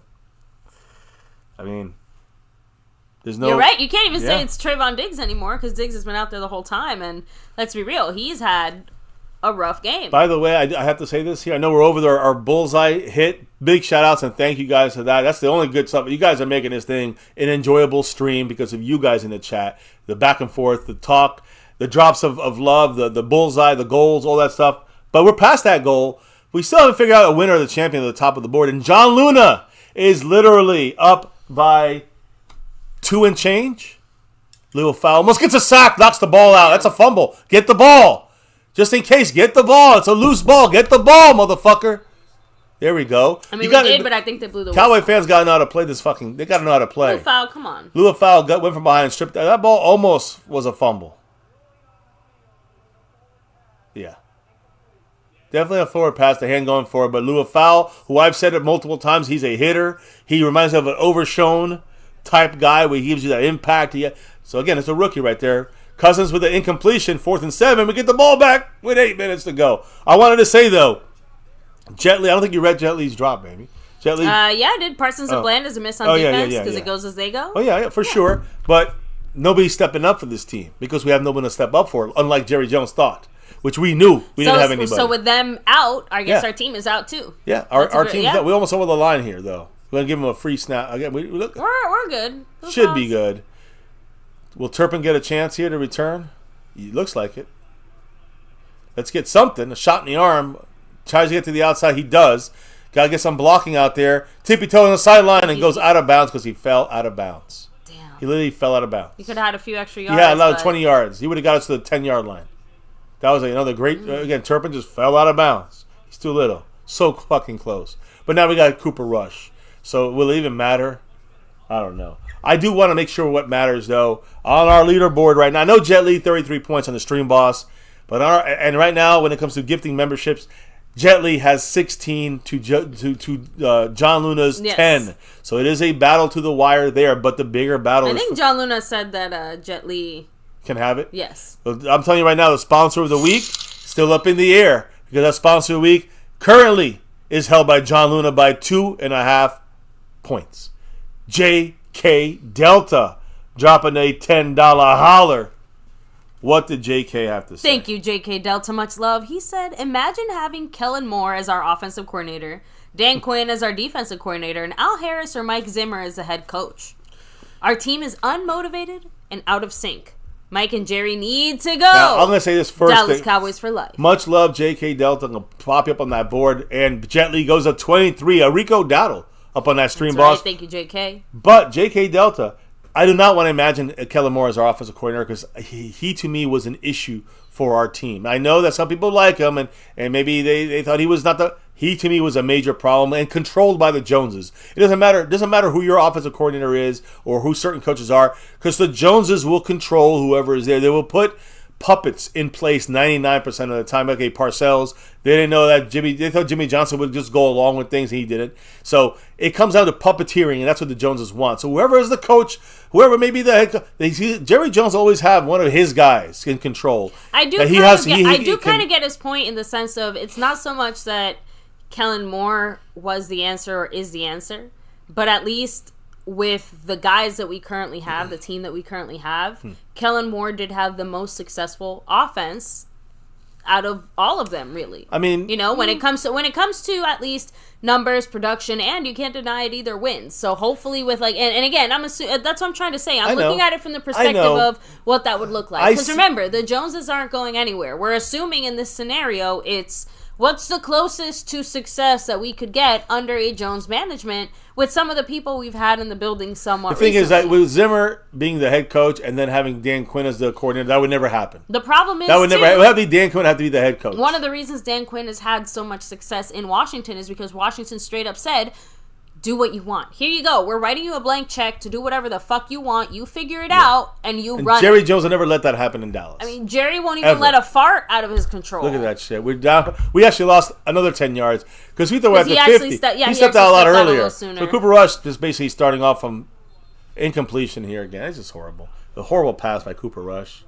Again, the problem is here too, and I just said that twice here, but hey, that's what we're all looking at. A lot of problems on this team. Cooper Rush and CeeDee Lamb. I almost said Cooper Rush and Cooper Lamb. Cooper Rush and CeeDee don't have the connection that Dak and CeeDee do. And you can tell because look at them. They're just, again, a day late and a dollar short.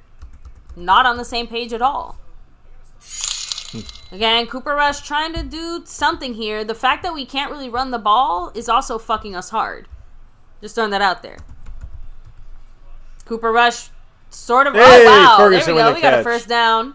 He had to die for that one, but he got it. Yeah, I think Ferguson's slow to get up, too. Thank you, John Luna. Much love John for the Luna. $10 holler. He said, I hope me figuring out the bullseye goal helped out, and I truly mean that. Yes, I love you guys. Thank you, John Luna. Yeah, like you said, we had it before for one other stream, but we didn't really understand how it worked until this stream. Yeah. So thank you. Big shout out to you, Hopefully John Luna. We can thank continue you, brother. to mess around with the settings and things like that for some of our more regular live streams. Yeah, we'll make them a little more fun and maybe make higher level drops maybe worth more and do something special for those that we'll figure it out. We're just figuring things out right now. Or increase the target but lower the goal or something. Something with every $2 it'll hit or something. I don't know. We'll figure it out. Yeah. It'll be fun.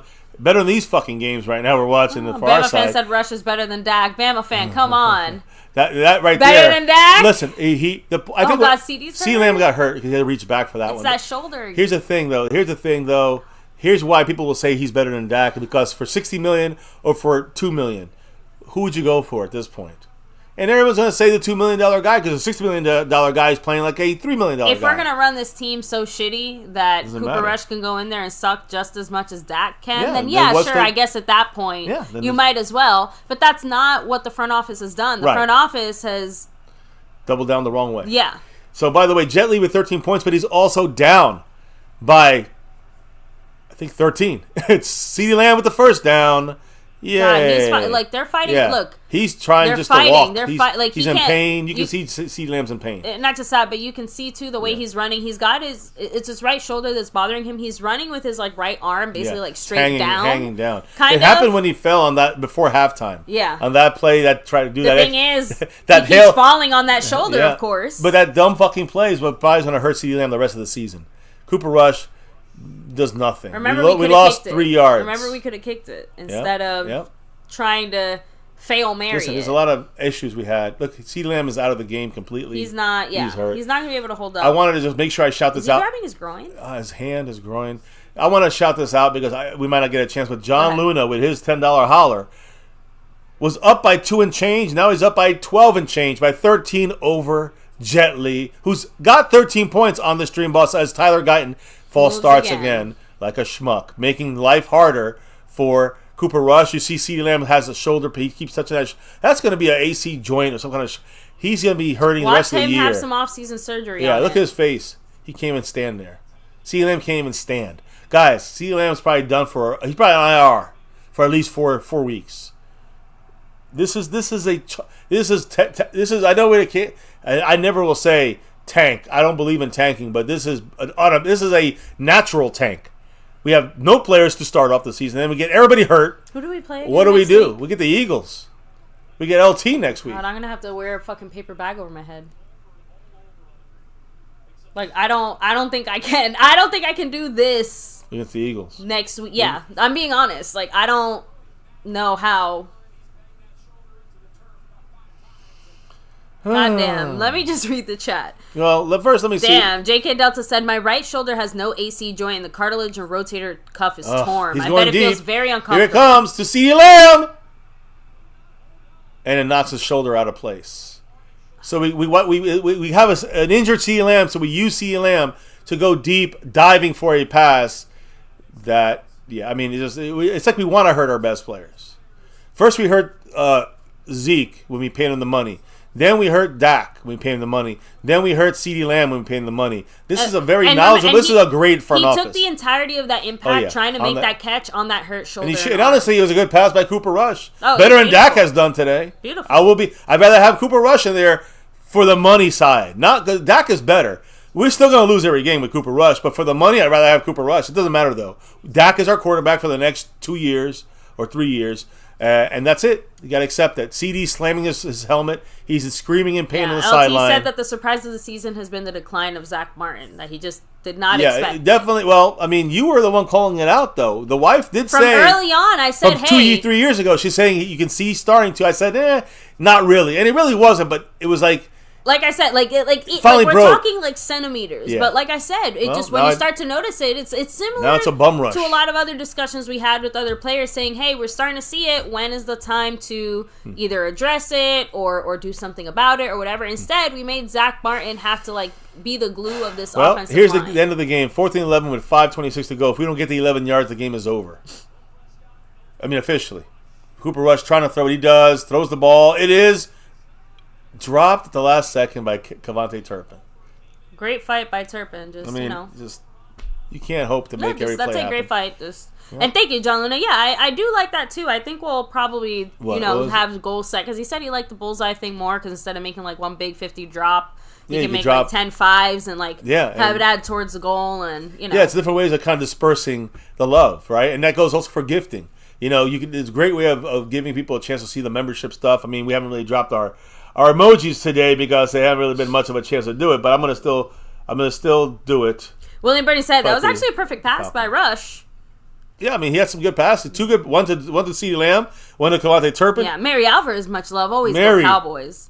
Mary. So in the house, always. JK Delta said everyone wanted to keep Tyron Smith, but dude wasn't worth it. He was always injured. Zach Martin isn't even trying because he doesn't care. He's just trying to make a final paycheck and then retire. Yeah, I think he's got his final paycheck. I don't think Zach Martin's trying for another paycheck. He got his money. They redid his contract last year. He still was a top guy in the NFL. This year he had a downgrade. This whole team is checked out. Yeah, but I think it all comes. Oh, there's the same play we saw in the first play of the game. He ran to the right. Everybody bombarded it. He ran to the left.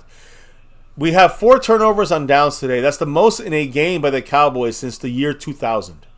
In 24 years, we have not had 4 turnovers on downs. We have it's almost unimaginable. Every week we're hitting a new lows. Every week, new lows, new injuries, and less to feel good about. So my question is, was it worth? Like you said, was it worth it to have CeeDee Lamb get hurt to be doing all this?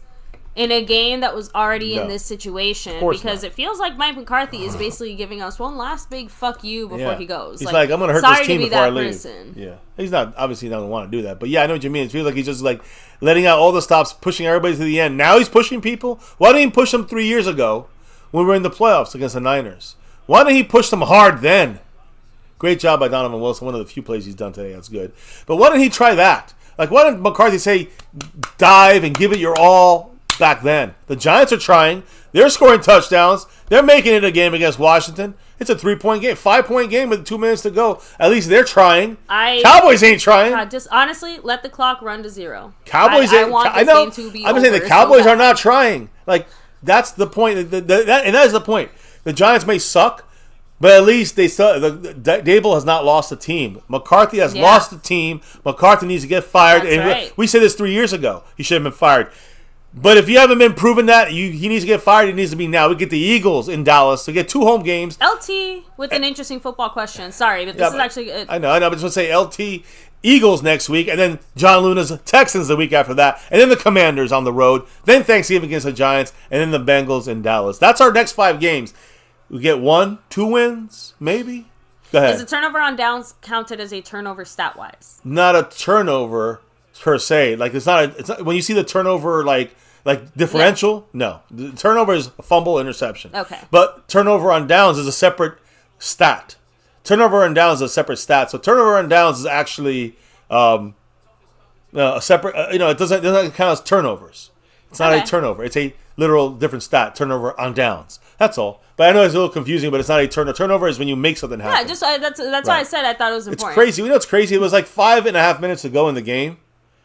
And they just got 3 plays. They threw the ball in incompletions, and they stopped the time. This, again, if a miracle happens, it's because they just fucking let it happen. The Falcons. I'm just saying, and this would be the biggest miracle of all time. I mean, I'm cracking up. Cooper Rush. Pierre Land said, "This is what happens when your coach gets his plays from a 1940s NCAA playbook." Yeah, and I'll say, Sonny, you whop them right in the kisser, and. That's the type of playbook McCarthy's bringing. I know, the hunky dory Clay. Listen, what was the Looney Tunes playbook? What was the LT? I interrupted you with the LT. That was a turnover question. Okay. Because when we talked about it and we said it, I'm like, actually, that's a good point, and I didn't know it, and I thought it was interesting. Yeah, turnover on downs is turnover on downs. Turnovers are turnovers. They're 2 separate things. But look, the Cowboys have 1 timeout remaining in a 2-minute warning. We got 5 minutes to go in the game. We're down 14. CD's not even in the game. Dak's hurt. CD's hurt. CD shouldn't have been in the game there in the everybody's first place hurt. If he was hurt. Everybody's hurt. Everybody's injured. Nobody's really able to do anything. So to get 14 points in 5 minutes is not going to happen. But hey, let's have some fun with it. Azteca did, and to the chat as this was an overthrow to Ferguson. Yeah, a bad pass by Cooper Rush, which looked like Dak's passes. So they literally, guys, the freaking Falcons were literally rocking the baby to sleep after they made that play. Yeah, why not? Lose Vaughn, wasted picture stand there. So my question, and I was just, Azteca's comment is the thing that made me realize it. So with the trade deadline, do you think that... On election day, November 5th, I'm just saying, Tuesday. Do you see Jerry doing anything not at a all? Thing, not a fucking thing. Because if I'm Jerry, thing. I save every single one of my dollars. Not a thing. I don't see I save every draft pick. I save every draft pick. I save all the money. Doesn't matter. This is a done year. Done deal. Now, there's... Big first down. There's Jalen Brooks. First down. 4:43. This is basically no huddle the rest of the game. It was a first down. You have to. Yeah, no, it was a first down, but we need like 3 more or 4 more first downs before we even start thinking about anything. But probably no kicks in this game because kicks are irrelevant at this point. Situation anymore. So it's all about just Cooper Rush trying to get the ball down the field on just basically they're playing prevent now. So you guys want to talk about garbage yards? This is garbage yards. But everyone's gonna say Cooper Rush is so much better. Yeah, but Cooper Rush is great, right? Listen, all I'm saying is Cooper Rush for the money. At this point, you might say he's worth it. $2 million or $60 million for the performance we've seen this year. I take the $2 million. Being honest, now who's the better quarterback? Dak. But I'm not taking the $60 million Dak that this year to the $2 million Cooper Rush. I don't care if he throws 5 interceptions, Cooper Rush. By the way, let me make something... Which he almost threw an interception right there, by the way. I want to remind everybody, so I can't say, we might as well throw Lance out there to see how he does. So remember, Trey Lance can't play unless Cooper Rush goes Cooper Rush has to get hurt as well. So now the Cooper Rush lovers, who also like Trey Lance, are hoping that Cooper Rush gets hurt so they can see Trey Lance. It's funny. CeeDee Lamb is still on the sideline being a little bitch. I know he's hurt with his shoulder. I know I'm not trying to... He's always making it more of a drama diva fucking situation. No, I'm sorry, but no. He's trying to get back in the game? He was the offensive overshown in that sense. He was out there fighting, pushing. He could have been a little bitch baby. But he's always drama, though. Whether he's good or bad, he's always drama on the sidelines. Is there ever a number 1 receiver that isn't a little bit of drama? False start. Come on, Cooper Rush. Just throw the ball. Somebody catch it. Bad little again. All his throws have basically been other than 2 passes have been overthrows. Do you get my point though? Like CeeDee Lamb having a little bit of drama. So fucking what? So does every number 1 receiver for the most part. At least the really good ones do. And he's not as much of a little bitch ass baby as some others. Right. But this is one of those games where he did prove what he was made of because he's pushing, he's fighting, he's shoving, he's out there, he's trying to make something happen. Against the Niners, but on this lackluster ass offense with no plays to speak of. With Atlanta, we had against the Niners, we had him against the Cardinals last year. The guy's on the sideline throwing his helmet, yelling and screaming. I'm just saying, that's the kind of shit I don't need from him. That I need from Cooper Rush. First down. Turpin falls. Damn, he fell down. He fell down because the defensive guy let him keep running and he lost his balance and fell. So again, and he needs to come out too. Garbage yards, 3.5 minutes. It don't matter. Just get as many. Hey, Dak, sit out the year. I don't care anymore. This is a wasted year. Did we call timeout? They stopped the clock at 3:30. Someone might be hurt. That would suck. I mean, it might be Turpin. Like, how did he not? They tried to knock the ball out and he just fell. And they're saying, like, why don't you use Turpin? He's tired, but yeah. Why don't you use Turpin down the field faster? Why do you keep dumping him off with little dump downs? And then they're right. You use someone with speed to stretch the fucking field, which the Cowboys rarely do with Turpin. I don't understand Calm down with your common sense there. I know. I don't understand it. And, I say Kellen Moore. We talked about the Kellen Moore. It's the Falcon that's hurt. Kellen Moore, to me, just never knew when to run and when to pass. He was too predictable. He made too many. He was too predictable on the running stuff, but then it's very similar. And then when he went to it was like first and goal on the 3, and then we do a quadruple reverse. Like Kellen Moore's retarded. So this is the problem with Kellen Moore. He's not a good coordinator, and you see him not doing great with the Eagles. You're seeing Zimmer maybe still a couple steps back, or this defense does not have enough with the backups to play defense effectively. And the offense, McCarthy took over. Last year, he went from a Kellen Moore, worse than Kellen Moore offense, the first quarter of the year, to a fantastic offense last year. We forget about McCarthy's offense, and now it's like we reverted back to the first 6 weeks of the season last year with McCarthy. Horrible. Quick pass. There it goes to Flournoy, who hopefully won't fumble, gets a first down, and he gets a 15-yard gain, 13-yard gain to the 30-yard line with 3 minutes to go in the game, and we might make it interesting with a freebie touchdown here at the end. But again, we'll squeeze out a touchdown before Atlanta puts us to sleep. That's fine. To me, it's the watermelon kick. Probably a field goal. No, there's no field goals, baby. It's a watermelon kick at best. Going for the end zone. It's a touchdown to Tolbert. Overthrown. Wide open Jalen Tolbert. And we have whatever. Maybe it's just the coaches that don't know how to coach our quarterbacks. Because they all look the same. Like, Dak looks like Cooper Rush. Cooper Rush looks like Dak. They overthrowing our guys on fingertips, over the heads. Wide open guys missing them. Tolbert did everything he could. I mean, that's as fingertip as you can get. I mean, my God. He's trying. He stressed himself out for that last inch or two. Luckily, we didn't hurt him. I mean, we're already missing Cooks and CeeDee Lamb. I mean, why not take 3 out? Take all 3 guys out. So now we got shotgun trips left. Tolbert in motion. 2:45 to go in the game. Cooper Rush looking. And there's a dump down to Rico Dowdle. Gets a first. And to the 15 with 2:37 to go. We got Mary Alvarez with her comment. 15 months in the Navy Blue crew. Much love to you, Mary. Thank you, Mary. Much love. Saying this is the type of year where players are just waiting for their money or just wanting to enjoy their money. They're not in it for the game. There's no passion. Yep. They've lost the coach. The coach lost the team. They don't want to play for him anymore. Dak. Cooper Rush gets the first down. 2:15 to go. Why not down it here, spike it? I would like to. We only have one timeout. Well, it doesn't matter because the thing is, you need to get the extra. You need to get the onside kick no matter what happens. So 2-minute warning. Dak is out with the hamstring, although he had a bleeding right hand, and when he threw the ball. So even though CeeDee Lamb's the out with hamstring is something to watch out for, don't forget his hand is also hurt. His throwing hand. And we don't know how it hurt. We didn't see it hurt. We just saw, like I said, we saw some kind of a gaping wound here in this part. And then you got CeeDee Lamb out with the shoulder injury, who was overplayed in this game, and this game was pretty much already just disastrous. I know you never give up, but it looked bad. It was overplaying it, overplaying CeeDee Lamb on dives and diving for players and trying to get just horrible stuff out there for all these guys.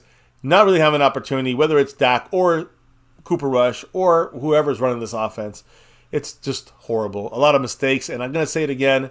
Yes, Dak and and Ceedee and the offensive line and all these guys are obviously on the field making things either not happen or not happen. But my point is the biggest issue is that the coach has lost the team, and his plays, no one's trying anymore. The receiver's not running their routes hard. We heard this a couple weeks ago. They're not playing for McCarthy anymore.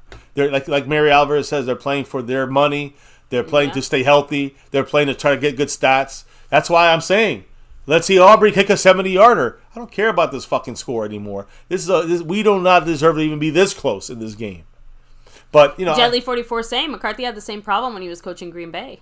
Yeah, well, again, after his first couple of years, had some learning curve, but of course, an up-and-coming coach, then won a Super Bowl, had some real good years, and then I love how it comes the decline down to a couple of years after that. It comes down to two things. That was a 10-year span. We have a 5-year span. Do you notice the similarity? Mike McCarthy sucks. Front office decided to get in there and fuck some shit up. Because it goes hand in hand with what happened in Green Bay. It wasn't just a singular decision. McCarthy, in the beginning, when he was first trying to establish himself and figure his shit out, Green Bay kept undercutting every single one of his decisions. Not true. No. And when he was starting to figure stuff out, they let him take control of the team. And he got to a Super Bowl with him running the team. Okay. Then when they got a new GM and he said, no, you're taking everything away from me, all the responsibility. The last 3 years, he got very frustrated. He wasn't allowed to really have input. And then they started doing worse. And then Aaron Rodgers said, get him out of here. So he got him out of here. That's the breakdown of McCarthy, just to get it right. He started off as an up-and-coming guy. Yeah. They let him do what he wanted to do, and they won a Super Bowl. That will never happen in Dallas. The Cowboys will never let any up-and-coming guy do what they want. They'll never let any veteran coach do what they want. They don't let anybody do what they want except for Jerry. That's the issue there in the end. So it's pile on top of pile. Bama fan said, I told people he was trash when we hired him, and everyone called me a hater. Again. Hired who? Bennett when we hired McCarthy. So, and 12-5 3 years in a row. Not bad, but It's about getting the team to fall behind you, and he don't seem to be a good leader as a coach. And CeeDee Lamb's back on the field. He's on the field. Between the front office situations and McCarthy himself. Yeah. Some bad calls all these 5 years. Some real flubbing calls, right? He didn't know what he was doing out there a couple times. Sometimes still doesn't look like McCarthy's biggest mistake is doing the same thing Jerry did. He doesn't know when to let go. He should have stopped running the offense. Almost a pick six. He should have stopped running the offense a long time ago. That's the reality. McCarthy should have stuck to head coaching. Overseeing the offense. But then we had Kellen Moore screwing things up. So, the first 2 years with Kellen Moore and McCarthy, 12-5. Last year, 12-5. The answer is to hire someone else, not to give McCarthy more stuff to do. Right. The idea was to hire someone who's not in cahoots with Jerry Jones, and that's what Kellen Moore was. For his some of the good things he did, he was still in cahoots with Jerry Jones and did whatever they told him to do. And also, he was not a great play caller. So that, along with McCarthy not being a great play caller after, I don't know what happened last year, when he got things on track, and then we got him off track. 3rd and 1, we run to fumble. Somehow we picked it back. Cooper Rush fell down twice. Cooper Rush fumbled the snap, fumbled the fake, then picked it up, ran for the first down, then fell down. He had a touchdown. He fell down. It looked like our touchdown when we scored it. Remember? It's embarrassing. Even that's embarrassing. And that was a chance to score for Cooper Rush. He had 2 chances. Goal on the 4. Just get us a touchdown. It's a jump ball. No, almost a pick. Yeah. He almost threw 2 picks in the goal line. And fumbled. Literally, out of his red zone snaps, he's had 5 red zone snaps, Cooper Rush. He fumbled once and almost threw 2 pick sixes. And then he got a first down and almost got a touchdown and fell. That's what we'll see the entire year consistently with Cooper Rush. I would love to see Al Harris as, I don't know if necessarily he's going to get the head coaching job, but I would still love to see him in the facilities. Yeah, I want to see him as a coach. He's one of the few people that I think still has the players respect him. The players respect him and his passion and his coaching. They don't respect some of these other coaches. They're blitzing, and they know it. They'll pick up the blitz. My fear is that the stink of this season, Al Boom. Harris... Tolbert with the touchdown. Good job. Touchdown by Tolbert. 2 feet in there. It is going to be 27-19, 27-20. If we hit the extra point, down by 7 with an onside kick to come.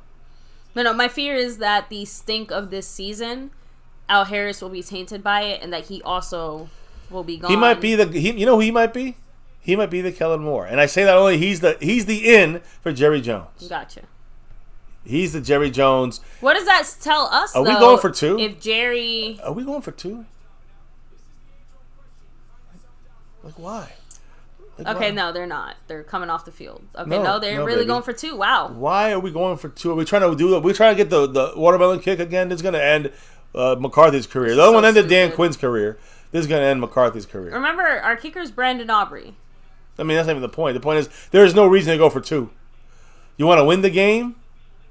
You want to win the game? We haven't had an offense. You want to win? It's wide open. Touchdown or 2. He gets the hit anyways. We got the 2-point conversion. Great. 21-27, but... Yeah, CD practically dies to get that. Yeah, he dies so we can try to get an onside kick. The fact that's funny to me, the fact that we're like the Cowboys are like really trying to get this onside kick, like we're waiting to this point to get excited. You know, the coaching staff, the players, waiting to this point to say, "Oh, look, we still have a chance." We played like the shittiest team can play in the history of our team. And we're down by 6. Hey, guys, we got a shot. All we need is an onside kick. I can't even say it's a dirty play by the Falcons. Like, he literally just lightly tapped him. He ran to that shoulder. Right in that shoulder, and it's just, listen. And it's perfectly okay. It's like he didn't even do it meanly. Well, look, the point is, do not be surprised if CeeDee Lamb misses. Look, Jerry Jones is celebrating. Jerry Jones is up there celebrating like we won the game. He's loving the fact that we were only losing by 6. What's the line in this? It was like 4. Like, you know, field goal. Do you want to be flabbergasted? Cooper Rush has more passing attempts than Dak in this game. No, wow. Thanks after that. Wow. So again, we want to see more running, right? I mean, we want to see Dak. We want to see the offense running the ball, right? But it's showing you like they were playing almost prevent pretty much that whole drive. Not just that, but to be fair, like I said, it's not like we can run the ball when we were down 2 scores. Exactly. As well, like just to put all the facts out there, but still, that's still kind of a what in the actual fuck kind of moment stat. Like, I don't even know how to react to that, to be honest. 72 people watching. Hit the like. Hit subscribe if you're new. We do this every week, this torture called Big Cowboy Fans. And we will be back here next week. Again, against the Eagles. But make sure you hit the like, subscribe, hit the notification bell. Follow us on Twitter at MyCowboysFamily, Discord, all social media. All that information is in the link. And links are all in the description in down below. But guys, onside kick. This is it. Unless Fossil has some kind of new onside kick move, I don't know what's gonna. It's a watermelon kick. We did this with the Falcons a couple years ago. It's kind of funny. Well, maybe we need a different fruit.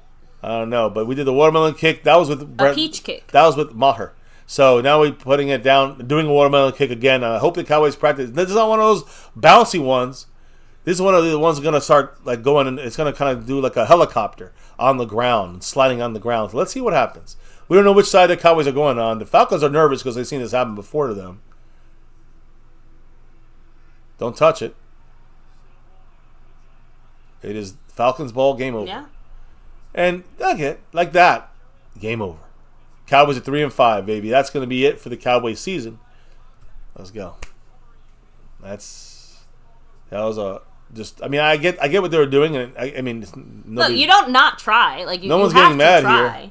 No one's getting mad. You hope that the bouncing around causes him to like miss the ball, but even if he had missed it, there was a second guy there to get the recovery. So we have one timeout, minute 27. This game is done. They can just send the ball and call the game. So as soon as they do that, he had 144.8 passer rating, 228 yards. He was 19 for 24. 5 missing completions, and three touchdown passes. Nah, if we did, it was. Oh, okay. No, this is the ref wants to get some action. That's the game. I'm going to put the final up here. So, as we roll down to the end of this, it's time to figure out some real things, like who is going to take over the leaderboards. I'm trying to hear what they're saying about replay. Oh, that's just. Yeah, then there it is officially. Well, not official, but you know, guys. So let me officially say 12 points for Jet. Forget this game, disaster, disgusting. I don't care. Oh, it's close, guys. Hit him with a brick if someone says that. This was a blowout. We did not play well. We were only up 3-0, and then the rest of the game we shit the bed, and we really shit the bed 3-0 because we could have had a better drive. And we came out of this with more injuries than I can even possibly add up. Yep. Not to mention the other guys that got banged up and somehow came back in. Like remember, Tyler Guyton, watch out for that neck. Tyler Guyton, CeeDee Lamb, Kendricks, Overshown is in there, but they're all banged up. You also got guys like DeMarcus Lawrence out for a couple more weeks at least. Brandon Cooks, I don't know when he's coming back. Maybe next week. When are we even going to see Micah Parsons back? Micah Parsons, maybe. I'm just saying, these are guys already out. Now Dak is out. CeeDee Lamb is banged up. Brandon Cooks was even like Brandon Cooks is disappeared. I'm just saying, this is our team. It's like I just named you like 11 starters out of our 22 starters that are out for who knows how long. Maybe some come back, but who really cares? It doesn't really matter much. Let me do this game, that's ahead. it. Nothing to talk about this. We'll hit this up one more time here on our way out, but this is our way out right now. And drop your final comments as we Here's do your our final chance. shout-outs. We'll drop your comments. read them out, shout them out. But I do want to make sure, before we do anything else, again, huge shout-outs to those that were involved in the entire, goal reach. The goal today. reaching, God, my goodness. Like Eddie Pulido. I shout everybody out, right? Eddie Pulido, Cav52, JK Delta, who also was in there, Jet Lee 44, De Lunatic, John Luna, Pat Pfeiffer, Dwayne Broussard. All you guys helped us chop away and get to the goal of what we had here to reach, and we did. So thank you guys on that side of things for this game day live stream. Also shouting out Skeptical Fan for being in the membership in that Navy Blue crew. Big shout outs to everybody in the membership in all the levels, but we got some shout outs to do here in a minute or two, guys, because number one, first and foremost, yes, we took an L here, unfortunately, but as of right now, John Luna is getting the win as our sponsor of the week. If I'm seeing this correctly, if I'm seeing this right, it looks like John Luna has a 12 plus, so a 13-point lead over Jet Li 44 for the top spot for the sponsor week. So by the time this show ends, at the time this is over, whoever's at the top of that board will wear the crown for another week. And it looks like it's John Luna, not 3 in a row. Now it looks like more. It looks like 4 in a row for John Luna. And not only that, John Luna was back-to-back on the, or I think he was back-to-back, or wanted to be back-to-back on the gifting board. He was our gifting champion. But Jet Li has taken that from him with 16 gifted memberships to John Luna's 10. Big shout-outs to Jet Li 44. And you can see he's holding down a Roger Staubach, 12 points on the stream boss. So Jet Li's running a lot of parts of the board. John Luna running a lot of parts of this board. But there's one part left we got to speak about, and that is the Cash App side of things. That's right. Big shout out to the Cash App queen, Pat Pfeiffer. Thank you so much, Pat. Appreciate you. Much love. Repping the crown here. We almost had our first back-to-back Cash App queen ever. But she got her streak broken unless something happens between now and 2 minutes from now. Because the leader and winner, it looks like this week, is Cav52 with his Streamlabs drop. I think he had 2 Streamlabs drop, but he had a big one, took it over, and never looked back. He looks like he's our Cash App king for this upcoming week. Big shout out to Cat52. Oh! And I don't know if John Luna's in the house, but Jet Li just said, hold up. Wait a minute. He's in first place. Thank you, Jet Li 44 with a Dalvin Cook drop. A $20 holler. Saying go Cowboys. And he's up Let's bounce back next week. We gotta go Cowboys. Gotta hope, right? So now things are, you heard everybody, all the leaders on the board are up to date, except for one. We gotta change. First, 2 things. Jet Li 44 up to 32 points on the stream boss. He was on the way out. Now he's at 32. He's pushed him up to the top. And now, if my calculations are right, he is 7 up on John Luna for the top spot on the leaderboard. So I don't know if John Luna's going to give it up to the man Jet Li, or if John Luna's going to try to take it for 4 weeks in a row. You know, we have some all-time records on streaks. So that would break the chance for John to continue that streak. Yeah. But Jet Li would reclaim the top spot there. You know, he's been there for a while. And he's part of this, one of those guys with those streaks. So you know he wants to break that streak. Big shout out to Jet Li 44. I mean, we're going to reshuffle, put things together for the Cowboys. But in reality, guys, you look at our schedule. Let's be real about this. What chances are really there for us to make a move anywhere this season, in the playoffs, or do anything? There's only one move I see us making, and it's further down. And that's out. That's out of here. Eddie Pulido, much love with a $2 holler, saying for some reason 3 and 5 still doesn't look bad. It's probably because we know that we're lucky to even have those 5 wins. That the fact that we, 3 wins. Yeah, the fact that we're even. Yeah, we shouldn't even have those 3 wins. Yeah, like we're just like, yeah. But the bigger thing is, you want to look at something. I mean, we were 3 and 5 when we went to the bye week. When we got Amari Cooper, we had 2018. We were 3 and 5 in the bye week. Going to the bye week, we made a big trade before the bye. I mean, before the trade deadline, and there was a little one piece that we needed. One piece that we needed to get, to get right. Do you guys think we're one piece away? No. We're not. We're 25 pieces away. And And yeah, like, there's not a salary cap in the NFL that can somehow get enough players to fill these holes. So here's the thing: we got like 15 holes, but 7 of them are injuries. We still got 7, 8 holes. So another trade or 2. Okay, we still got 6 holes, 5 holes.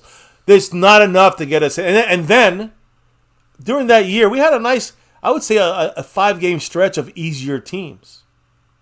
When we got Amari Cooper. Yeah, we did. After the bye week. Look at our stretch now after this Falcons loss. We lost 3 in a row, by the way. The Lions, the Niners, and the Falcons. Now we play the Eagles in Dallas next week at 4 o'clock. And we get the Houston Texans in Dallas on Monday Night Football. We travel at Washington. Home against the Giants on Thanksgiving. Home against the Bengals. Then we get at the Panthers, who right now just pulled off a victory. They might have just won. They're 1 game back on us.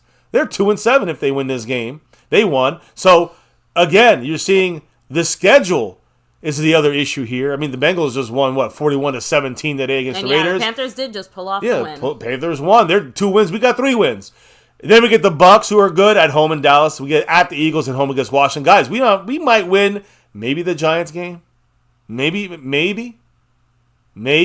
might have 4 or 5 wins this year. And if Dak's out for the year, that's what we're going to have. 4 or 5 wins this year. So that's it. I would love to say we could regroup and get better. Jet Li, much love to you.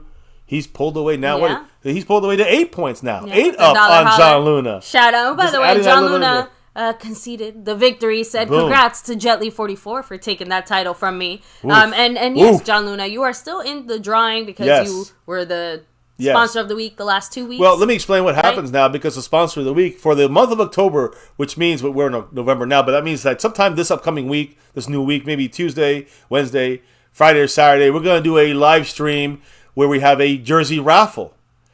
And I think we had only 3 winners last month, and all 3 were John Luna. Yeah. Big shout out to them. So he gets whatever he gets through, his star level membership, but then he gets 3 added bonus raffle entries. So big shout outs to John Luna. But I will say for the month of November, we do it again. And I got to say this, for this right here, sponsor of the week, what's today, the 2nd? The 3rd. So, I could count this for October as well. And get, my point is, this raffle, this is basically, you guys are playing for a raffle entry. So looks like Jet Li got his raffle entry. Whether it's for the month of October, we'll decide. We'll figure it out. Yes. Whether we throw in there Jet Li's month of October raffle entry, or we save it for November's raffle entry, we'll do in December. Either way, Jet Li, being the sponsor of the week, if he holds out on that, he will be getting one of those weekly winner raffle entry, bonus raffle entries. So big shout out to Jet Li, working his way back up to, in one day, all the way to getting himself back replenished on the Stream Boss and getting the bonus raffle entry as our sponsor of the week starting tomorrow. But the last month it's been John Luna representing it, and he's got 3 guaranteed bonus raffle entries for our raffle coming up for the jersey. One of these sewn and stitched jerseys. We rep them all the time here on camera. Yeah, he gets a chance to win one of those. Any team, any sport that we have available, by the way. Yeah. Big shout outs to John Luna for repping and holding it down. And big shout outs to Jet Li for the takeovers. Yes, he's the Stream Boss, but he's also now going to be, looks like, the sponsor of the week starting tomorrow, and the gifting champion starting tomorrow. That's 3 out of the 4 boards. The only thing he lost was just by a little bit against Pat Pfeiffer and the one who took it over, Cab 52. Thank you, Cab. Yeah, much love to everybody here, showing the love and dropping the love. Yes. Let me do the final shout-outs here. Let's do the combo. The shout-outs with them comments as we get the hell out of here. This disgusting loss. Another Eddie disgusting Pulido loss. said, I think Jerry uses the cryo chamber so he doesn't die. He'll be alive at 200 years old. Later, have a good day, guys. Thank you, Matt. Thank you, Matt. Too. Appreciate you, Ice brother. Tippler said, fire Mike McCarthy on his birthday next Sunday. He might fire himself next Sunday. Yeah, if he plays like this, if he coaches like this, it will be like that. Will Jerry feel sick watching Rush look competent for a fraction of the price? I don't think anything makes Jerry feel sick other than watching, people not buy tickets to the games. Yeah, I mean, the problem is that the competing fans will make sure to fill those seats. Oh yeah, all our opponents will love to see us. So, it'll be their little Super Bowl coming in Dallas to watch. Little Dallas Cowboy. I don't think that's the flex you think it is to feel somehow vindicated because of Cooper Rush. Yeah, I was just saying. Guys, John Luna, much love. Take it easy. Have a great night. Mary Alvarez said, them drafts won't even be enough to fix the holes. The hole yeah, exactly. Fixes Jerry. Exactly. Listen, in the end, that's what's the biggest problem. If we had a coach that was not involved, maybe Kellen Moore would have been better. Azteca Aguilar 04 said, Rush, Lance, Dak, with this current coaching staff, the play calling ain't winning shit. That's my point. It's not even. But here's the thing. I disagree, though. Because I do think that if we had actual decent play calling, we'd have a better chance. The problem is there's too many holes in this team, whether it's by injury, and it's mainly set up by the Joneses not making any moves to shore up our depth, our team. With the losses we had, we never shored it up. We went our backups and question marks and undrafted guys, and now that's who's playing. So I can get mad at some of the effort from the veterans, which is disgusting. Beast Mode said the Cowboys should be sellers at the deadline. Who wants to buy our shitty product though? Well, we have some good players that we can sell. That's for sure. Prince New York said Cowboys need Henry. We needed Henry. That was never. Jerry Jones ain't spending that much money. He ain't spending $8 million. Eddie Pulido, have a great night. Philly. Yeah. Thanks for being here. Thank you. Just keep saying January 28th, 1996. The last time. Say more? The last time. 27 said, I'm glad I had work today and didn't have to watch another loss. Yeah. Well, Queen and King, always go Cowboys. Yeah, no matter what. Let me see. JPR 1010, 3-5. Not where we wanted to be. I think I said it was a joke, yeah. Scorpio said, Dallas Cowboys for life, go Cowboys. True Cowboy said, win or lose, I'm still a Cowboy fan for life. No matter what. Frank said, we're coming for y'all. Mm-hmm. I see LT said, hey, great catch by Saquon Barkley. He's watching his Eagles. We don't Daniel care. Berry Sports, much love. Daniel Berry, much love to you, brother. Let me see. That's as far back as it lets me go. So let me come back down. Make sure I didn't miss anybody hopping in here saying hello and hi. But thank you guys. We'll see you again shortly here.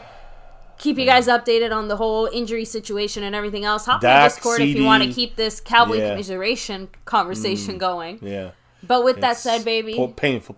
Even through the pain, through the good, the bad, the ugly, the uglier, the ugliest. Yes, the disgusting, the pukage. Guys, through it all. Baby, why the hell do we do this? For 8 seasons long. It's that navy blue. That silver, too. That star. Over everything. Guys, remember, Tom Landry, Jimmy Johnson, McCarthy, it doesn't matter the coach. Doesn't matter if it's, Emmitt Smith or Roger Staubach or whoever, Aikman. Doesn't matter. Because it's still that star over everything. That goes to Jerry Jones as well. Fuck you, Jerry Jones and Stephen Jones. You guys just own the star for now, but the star is ours for life. It's a star for us for life. And no matter what, good, bad, or ugly, win, lose, or draw, it does not matter here on this channel. We want to get that 6 and beyond. But in the end, it's always repping that. And the MCF, it's always about repping that star over everything. And here for, 8 seasons, football seasons, but 7.5 years doing this, what you're seeing right now on YouTube, here on My Cowboys Family. Never forget the number one thing here, now, and forever. As always, and no matter what, never forget it. Go Cowboys! We got it one day in the future, sooner than later. It's been 28 years. You got to get that 6 and beyond. Thank you guys for dropping your comments in that chat all night long. Cannot do this without your thoughts. Also, big shout outs to those that dropped the love from above. So as we hit that bullseye, I'm going to give you the shout outs once again. Skeptical Fan, Dwayne Broussard, Pat Pfeiffer, John Luna, the man. We got The Lunatic, much love to him. Eddie Pulido, Jet Li, the champion, the new champion. Cat 52, another new champion right there, taking it from Pat Pfeiffer. But she dropped the love in here as well. LT, even a Philly fan in here. And JK Delta, much love. Thank you all for dropping the love, dropping your comments.